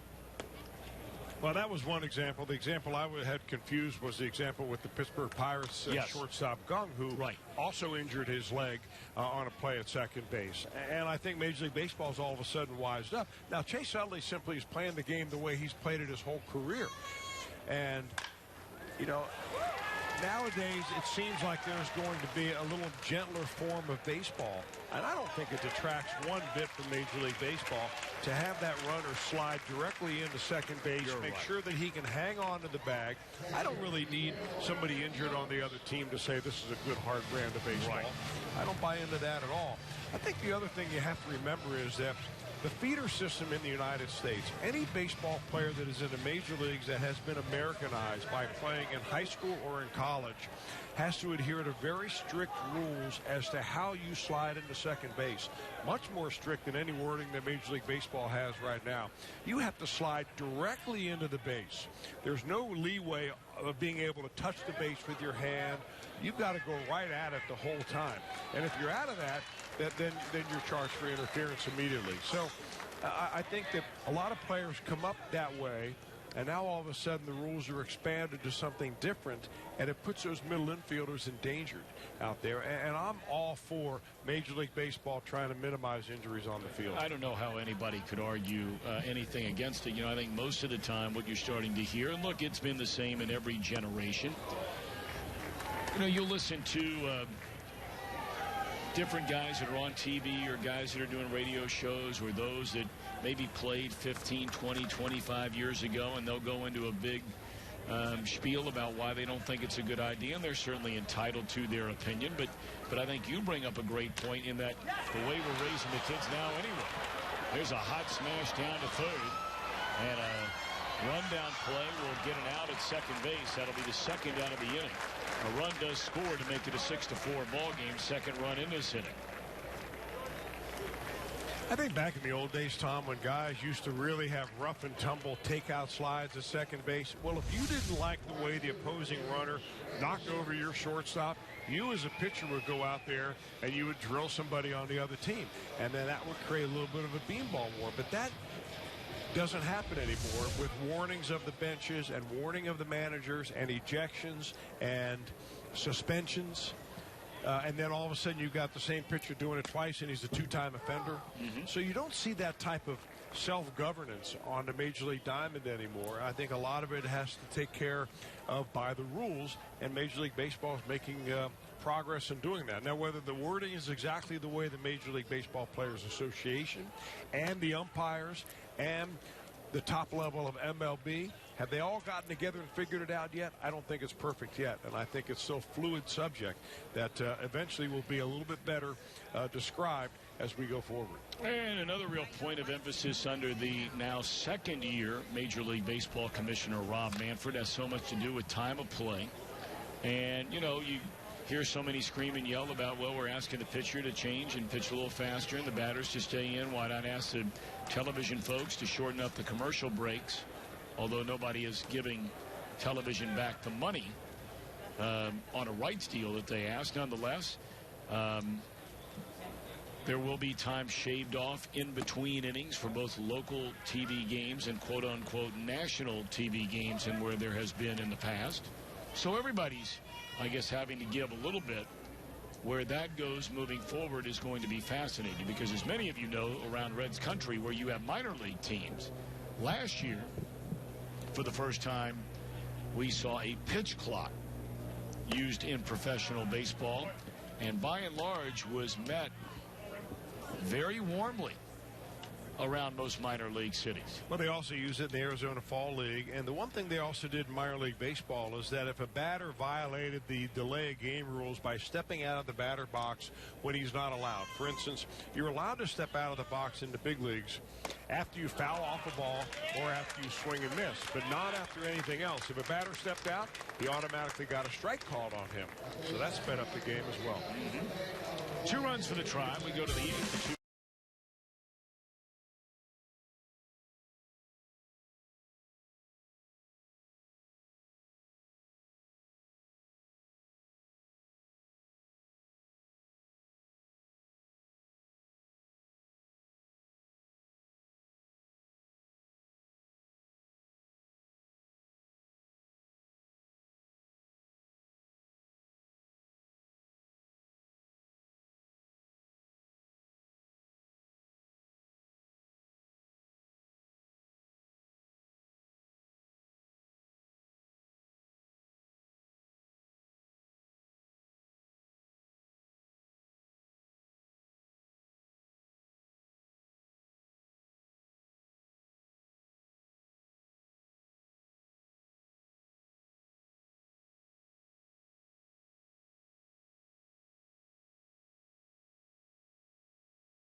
Fox Sports Ohio. I'm Jim Day. Let's welcome in Tucker Barnhart, starting catcher on this day. And what a difference a couple years makes, man. You've been down here before battling like crazy just to make the squad. Seems pretty much solidified. So how are you feeling right now as a big league player? You know, having the experience during the season and stuff gives you confidence and showing that you can contribute and produce at the big league level. It's nice, and it gives you an added confidence, especially going into spring training and getting off, hopefully to a good start. You get to catch a lot of guys, and there is a large group of very talented young pitchers. Who has stood out to you?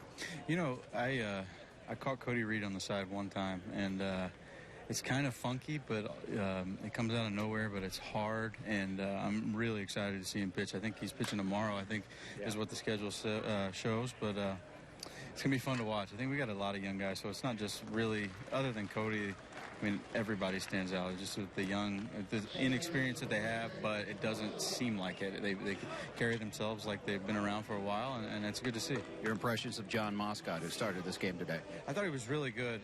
He made one mistake to Carlos Santana, but definitely a really good building block for him. Threw a couple really good sliders to Rajah Davis early in the game. Threw a good curveball to Ursula early, but really managed the fastball on both sides of the plate well, and definitely a building block for him, I think. Did you notice anything different with Brandon Finnegan as he made some strides? You know, I think Brandon's a guy that we threw all fastballs today, which is surprising, but his stuff is that good that he can do that at times, and I'm anxious to see him pitch a little later in the week and start and maybe get a couple innings under his belt and see what he does. This team, with everyone seemingly counting you guys out of doing anything this year, is there a chip on the shoulder a little bit? Yeah, I think so. I think myself included. I mean, there's a lot of guys that are going to make the team that still have a lot to prove, and I think you coming into camp with a lot of open spots on the roster, I think it's nice. It provides a sense of competition in the clubhouse, and I think everybody's kind of embracing it and working really hard and getting ready to go for the season. Appreciate your time as always, and by the way, you can get to know Tucker Barnhart a little bit on Reds Weekly, asking him questions, none having to do with baseball. So we look forward to that. Guys, let's go back upstairs to you. All right, Jimbo, we will look forward to that. We're getting a look at Jose Peraza. We've heard his name so much talked about during the offseason. Was traded twice within 6 months last year. From the Braves to the Dodgers, then the Dodgers to the Reds, and that 3-team deal involving Todd Frazier. And he looks at strike 3 in his first at bat as a Red. Tony, I wanted to correct myself on something I said earlier. We were talking about Tim Wallach, and he is indeed with Don Mattingly in Miami as their bench coach. So he also is with Barry Bonds down there. Well, he was with Don Mattingly, who was the former manager, of course, until this year of the Los Angeles Dodgers. Were you surprised that Dave Roberts was named the skipper as such an no experience manager for a team that's obviously spending a pile of money thinking about winning a World Series? I think managing in L.A. is probably a different animal than managing just about anywhere other than New York for the Yankees. I was surprised, because I hadn't heard his name really bandied about very much. Well, here's a good-looking young hitter here in Jesse Winker. That ball hit hard the other way, and that'll be a 2-base hit for Winker, who Brian Price is on the record as saying, hey, look, there might be a lot of other guys that have played at higher levels of professional baseball than Winker, but in the manager's mind, he has a shot to win that left field job. Well, Winker's only 22 years old. And remember, the Reds brought Jay Bruce to the major leagues, and he was 20 years old. So Winker may be a couple of years behind in that aspect. He's been in the Reds organization for quite a while. Young man from the Orlando area. And he's got a very impressive swing. Well, in 4 professional seasons for Winker, who got off to the very slow start last year and then really turned it on. Career .292 batter. His career on-base percentage is 3 points short of 400. And he actually has more walks in his minor league career than he does strikeouts. And I can't remember the last player I said that about after 4 minor league seasons playing every day. 281 walks against 271 strikeouts.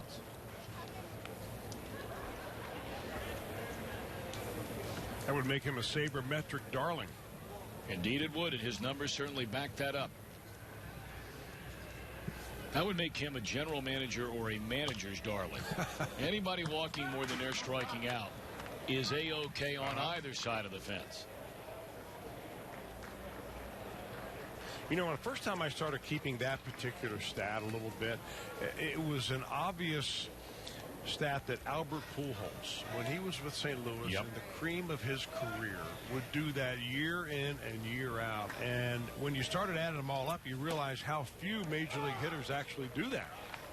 Because the strikeout nowadays doesn't seem to have the bad taste that it used to. It used to be that you were embarrassed if you struck out 2 or 3 times in a game. Now you just figure it's just another out. Well, you and I were going through some numbers recently during our Fox baseball seminar in Los Angeles. For the first time, they believe ever, there are some stats that are hard to dig up going way, way back. But certainly in the modern era of baseball, 1 in every 5 at-bats, official at-bats in Major League Baseball last year, 20% ended in a strikeout.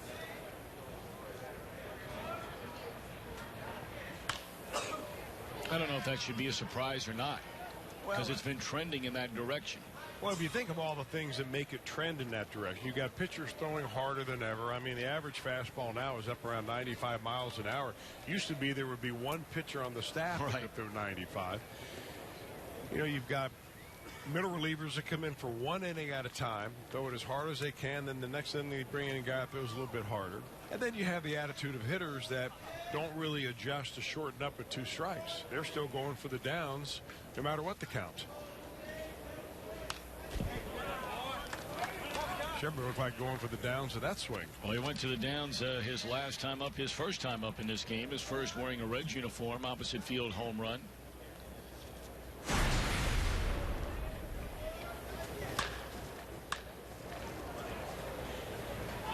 Schebler, as we mentioned, acquired in that Todd Frazier deal. Got his first taste of AAA and the major leagues last season. He had a low batting average in AAA last year in the 240s, but an on-base percentage in the 320s. Got called up to the major leagues, and in 19 games he hit 3 home runs for the Dodgers.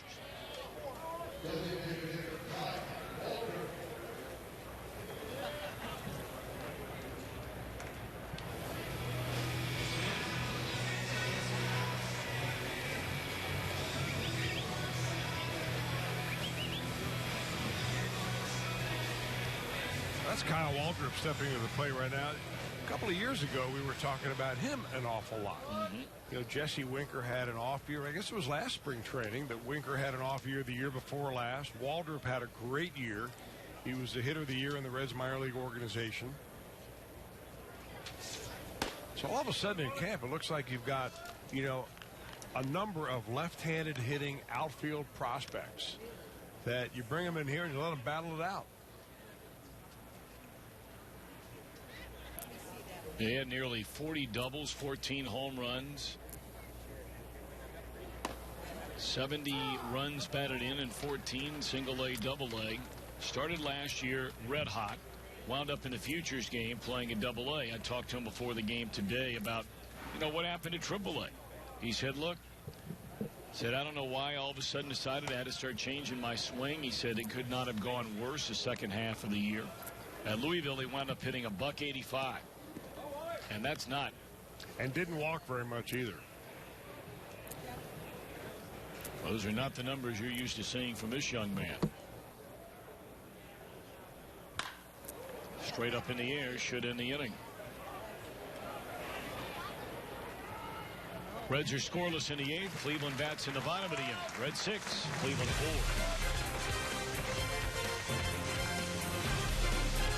4. You know, Tom, Apollo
Saturday of the year, April the 9th.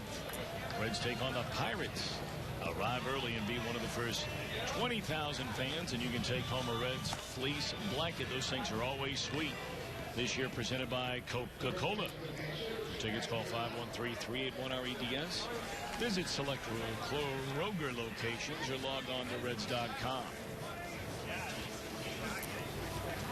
A.J. Morris, 29 years old, brought in on a minor league contract during the offseason.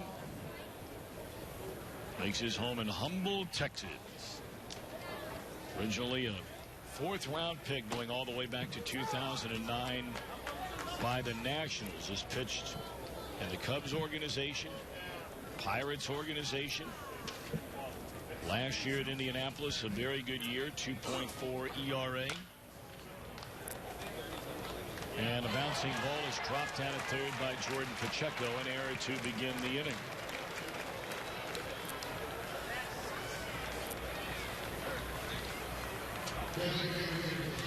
Let's bring you up to speed on who is on the field right now for the Reds. We've seen Schebler hit a home run. He's out in left field. Winker has a base hit. Pacheco at third. Peraza at second base. Dahl now the shortstop. Wallach catching, and Brandon Allen first. Leadoff man aboard. Zach Walters, the batter. And the Reds here in the bottom of the 8th inning, leading Cleveland 8-4, 6-4.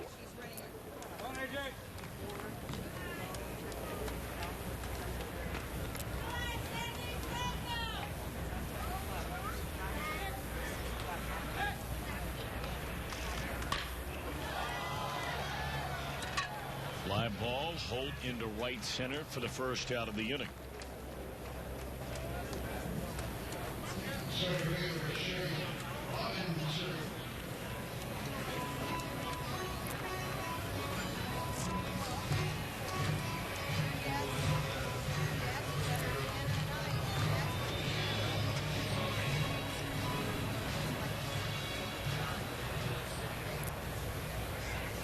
Seen this young man in the past as a member of the St. Louis Cardinals. That is Shane Robinson. Ball one.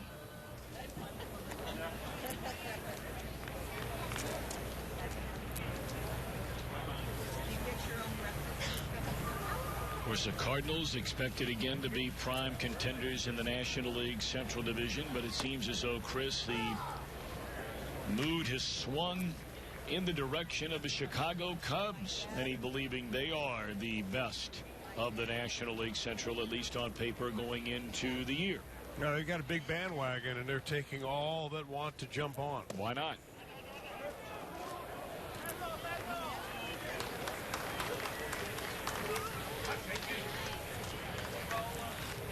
Kind of interesting what the Cubs have done from a development and drafting standpoint. If you look at their roster, the majority of the everyday players, the regular position players, have come up through the organization or been traded to the Cubs as minor leaguers in exchange for, you know, essentially cleaning house and getting some good prospects in return. But their pitching staff is made up primarily of players that they have acquired at either the high levels of the minor leagues or at the major league levels from elsewhere. And you know, it's just kind of an interesting how different teams do that, but that's the way the Cubs are constructed right now.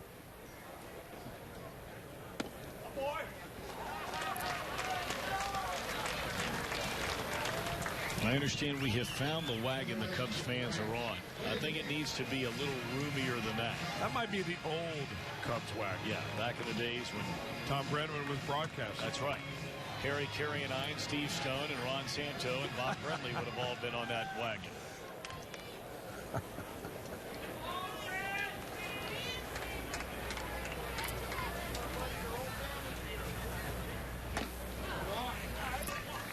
There would have been 5 of us, and the rest would have been filled for provisions for Mr. Carey.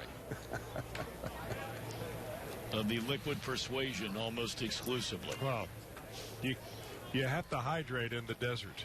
You do. Or Philadelphia, or Pittsburgh, or anywhere else along the way.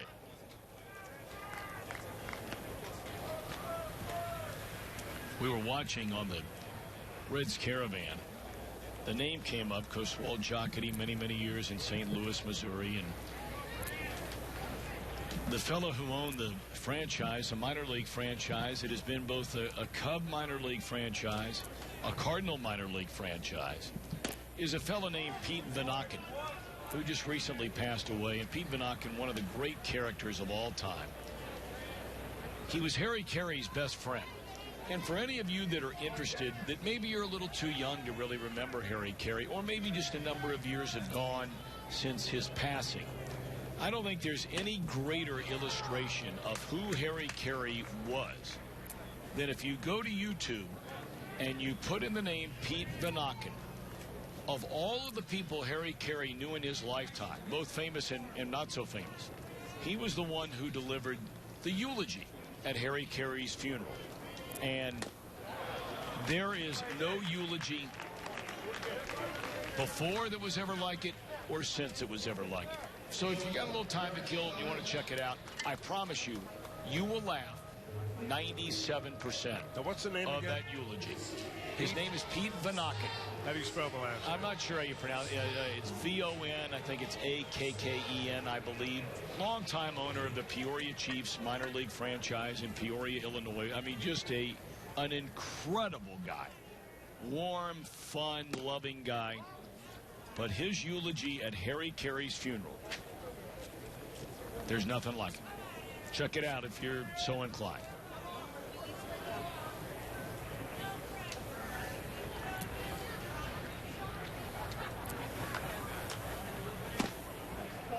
Well, we were talking about it on the Reds Caravan, and Corky Miller was with us, and Phil Castellini and Walt, among others. They had never heard it or seen it, so they pulled it up while we were on the bus, and boy, did it bring back some memories.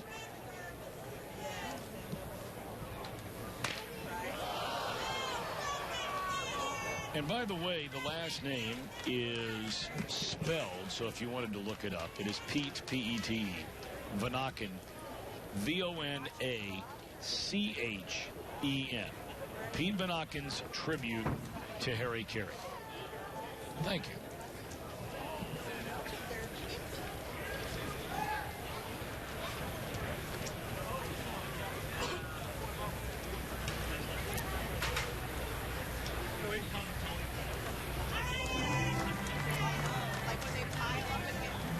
Stamen's getting a new bat. Of course, that one he had a moment ago, he had a home run off Weiss just an inning ago. His team down by 2 with 2 1 and 2 outs here in the last of the 8th inning.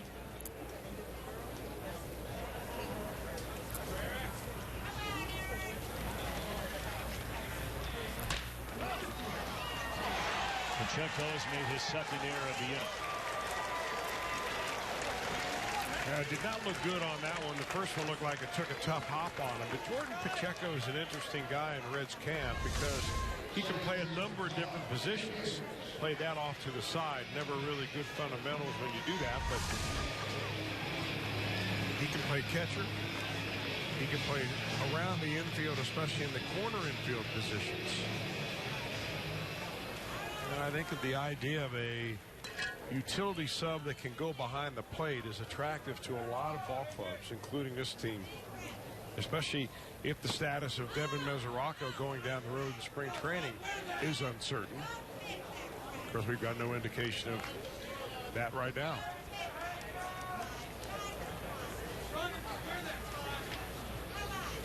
Well, they are loaded. Tying run out there at second base for Todd Hankins. And it's in there, a strike. Delivered by A.J. Morris. Should be out of the inning a long time ago.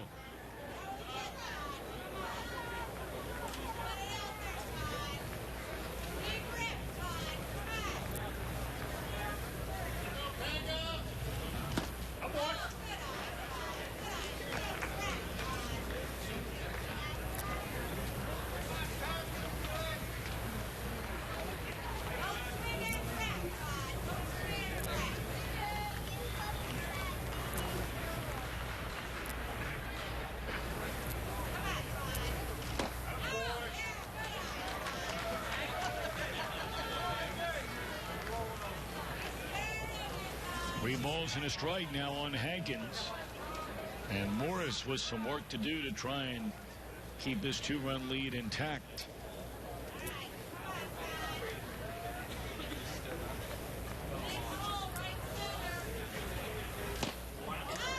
He's walked in a run and thought that was strike 2. 6-5 game.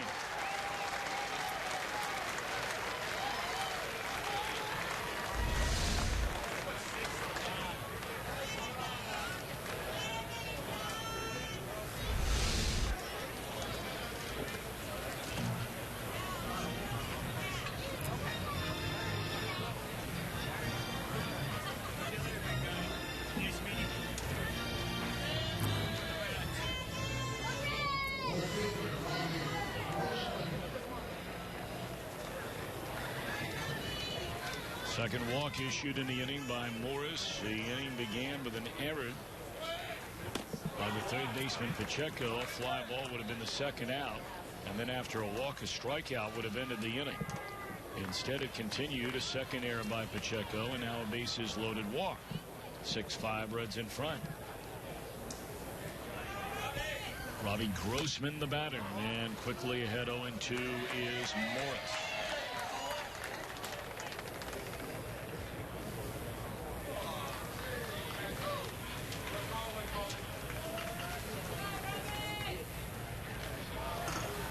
Have to get downstairs tomorrow before the ball game and see our old buddy Terry Francona.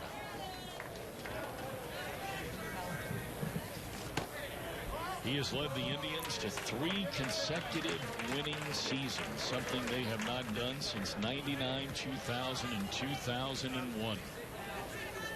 His first year there, they went to the playoffs. They've missed him the last 2. Oh, you touched on it earlier about how good their pitching staff is, especially their starting pitching. They may be one of the best starting staffs in all of baseball. They're waiting for their main man, Michael Brantley, to come back off the disabled list and be able to play. Had shoulder surgery of his throwing shoulder over the wintertime. Started that in November, and he's going to miss a certain amount of time in the month of April. They're just not sure yet when he will be back. Deep left field, and Schebler went up, and did he get it? He caught the ball. What a catch by Scott Schebler, who in this his Cincinnati Reds debut has hit a home run, and now taken away a sure extra base hit that would have given Cleveland the lead, and it looks like he's okay. What a catch by Schebler. Take a look at this as we go to break. Good day to be Mr. Schebler. He is certainly making a name for himself day one.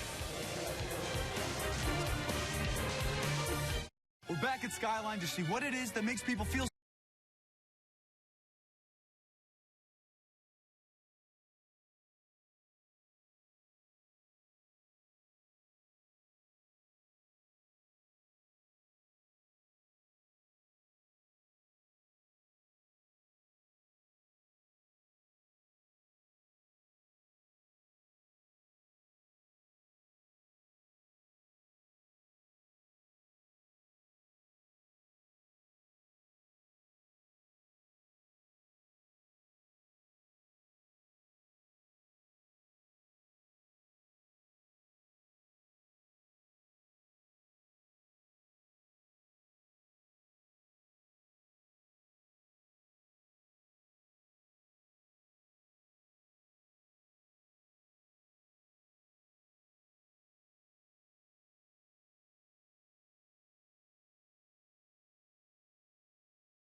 Indians starting at 3 o'clock right here on Fox Sports Ohio. We're on the march to opening day, presented by Steel. Tell you what, Chris, you know what we talked about for some players, how important spring training is. And, man, you know, you hear first impression. I mean, can you make the game? Can you make the team on the first day? Well, they'll remember your name.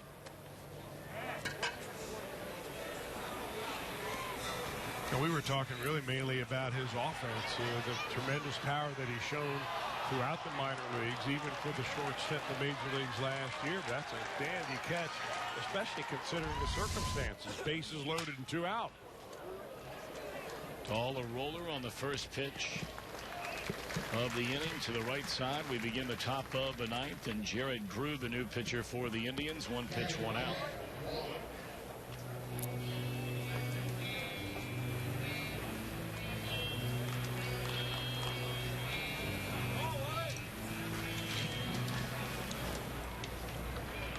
Some might be wondering, first day of spring training, do you go ahead and give the ball to J.J. Hoover in a save situation? The answer today will be no.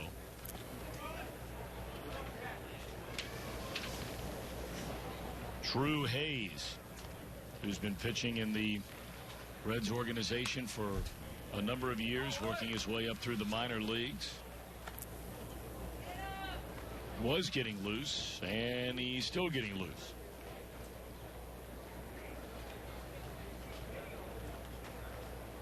Out of McKenzie, Tennessee.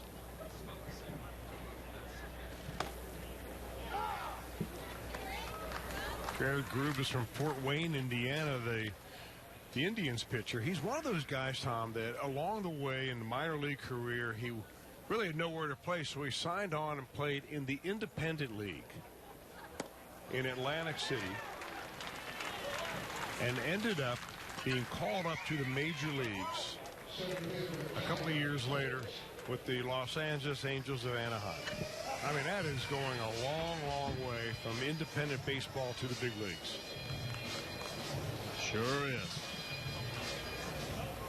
I want to say he actually played for Southern Maryland in the Atlantic League, not Atlantic City.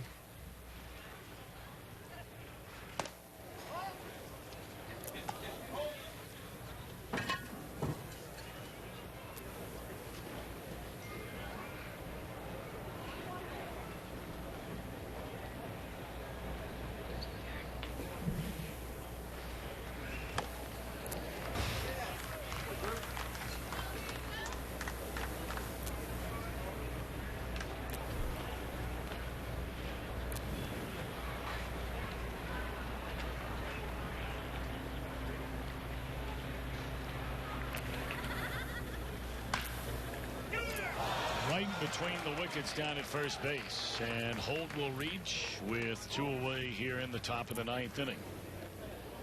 So we get a look at Jordan Pacheco for the second time.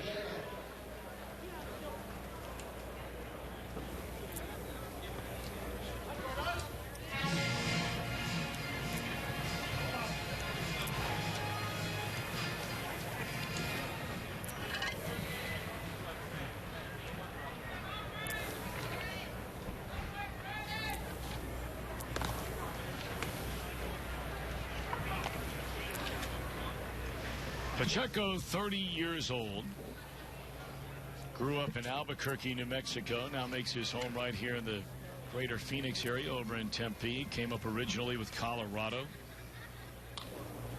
Had a really good year in 2012 with the Rockies. Hit better than 300.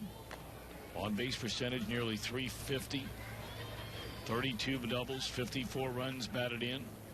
Numbers dropped significantly the following year.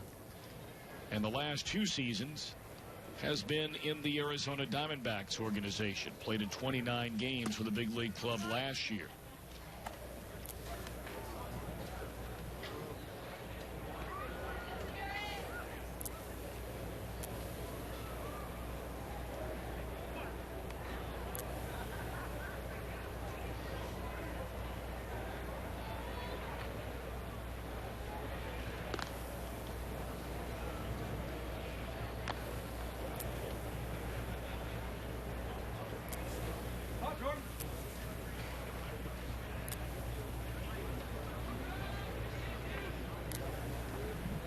Two down, runner at first. Reds with a 1-run lead in the top of the 9th inning. Fly ball short right, and the Indians will bat down a run last of the ninth in game number 1 here in Goodyear when we return. For the ultimate stain blocking paint.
Early, enjoy a pregame kids block party, interactive games, walk the carpet, the red carpet in the fan zone, and more.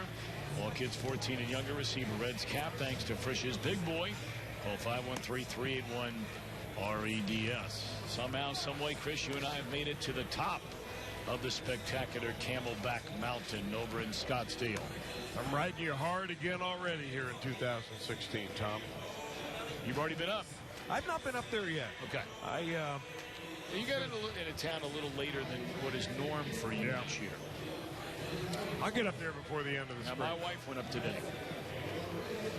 Of course, she's in real shape. You know, I'm of the impression that it actually gets a little bit higher each year. It does. It does. Yeah. I'm convinced. Never heard of that kind of thing, but I'm convinced you're onto something.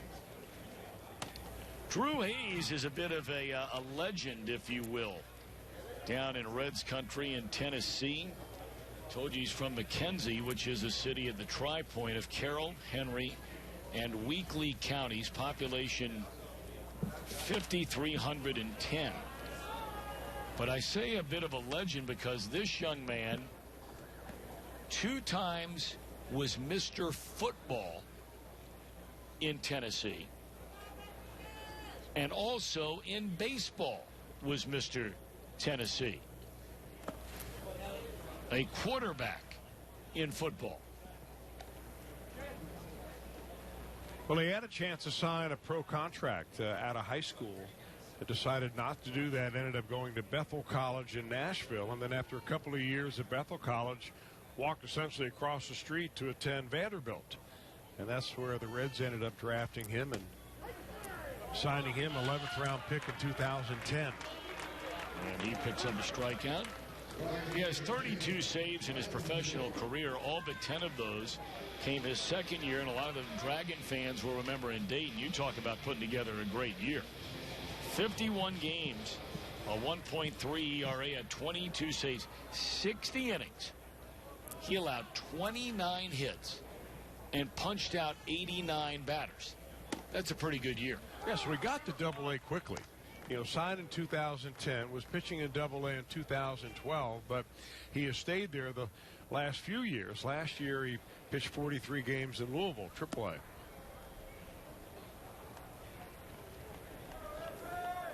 And you got to figure that, you know, Drew Hayes, just like Zach Weiss, who we saw in the previous inning, all of these guys come into camp realizing that this is about as wide open an opportunity as you will see anywhere in baseball to be able to walk on and make a ball club.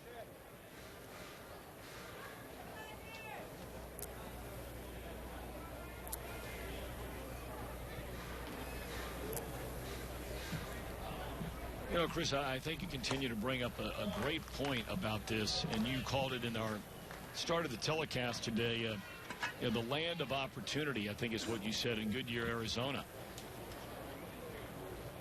And it's not only for the young guys. It's for guys just like Hayes, who, you know, there probably have been a time or two, especially last year pitching at AAA, where he put together a pretty good year, where he saw all those guys go to the big leagues. And he probably said, well, why not me? Well, now he's asking the same question. Why not me? Mm-hmm.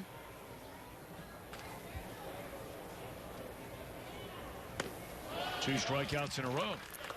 Good for him. 1 out to go for an opening game win.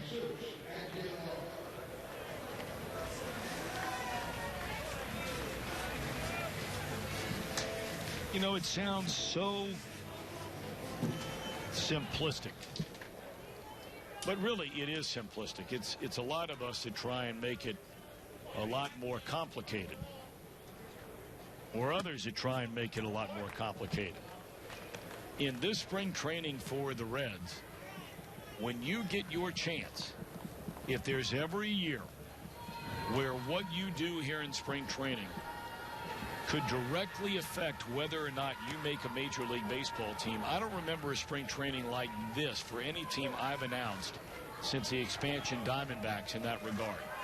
Certainly not a Reds team over the last 10 years. It's not to say they had a great team, but they by and large knew who was going to be with a Major League club.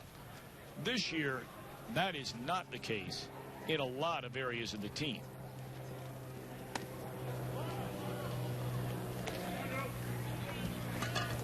Other than just a couple of players, there are no contractual obligations to anybody in this bullpen.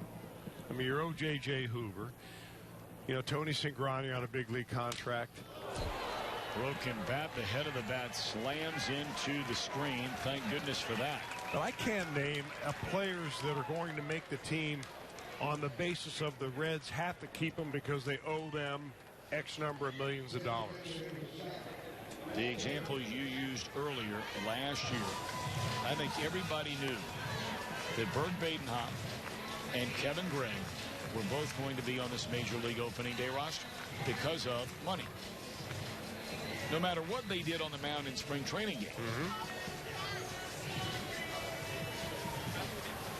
But it's difficult to evaluate in spring training. You just look at last year's spring training leaders for the Reds. Sure. And see where they are right now. Great point. Last year, the best hitter in the ballpark for the Reds was Brennan Bosch. No longer with the Reds. Chris Dominguez was right behind him. was on that. Jason Marquis pitched the most innings. Of course, Votto was on it. DeSclafani pitched 29 innings, pretty almost as much as Jason Marquis did. Todd Frazier had 4 home runs.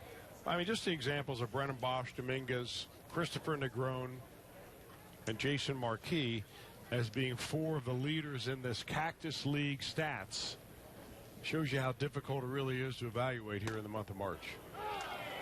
That's why the Reds really have their work cut out for them. And I think it is going to be a combination of a lot of soul searching among all those advisors that Walt Jocketty has brought together, that Dick Williams, the new general manager, has assembled, a lot of those analytics guys, and all the uniform personnel that have a little bit of voice in what they see in certain players. 1-2 pitch to Walters, and that's all. A very impressive 9th inning from Drew Hayes. In fact, he asks Chad Wallach for the baseball. I like it. He wants to keep it. He gets a save here in the first game of spring training 2016, and the Reds make it a good day as they win their first Cactus League game, beating the Cleveland Indians by a final count of 6-5. So again, a reminder, we will come your way again tomorrow. Get underway at the same time, 3 o'clock Eastern Time. Reds and the Indians. So for Chris Wells, Jim Day, our producer Josh Hall, our director Brian Hunterman, our entire crew, Tom Henneman, saying thanks so much for joining us. Reds win 6-5. We'll look forward to catching up with you again tomorrow. Have a great night.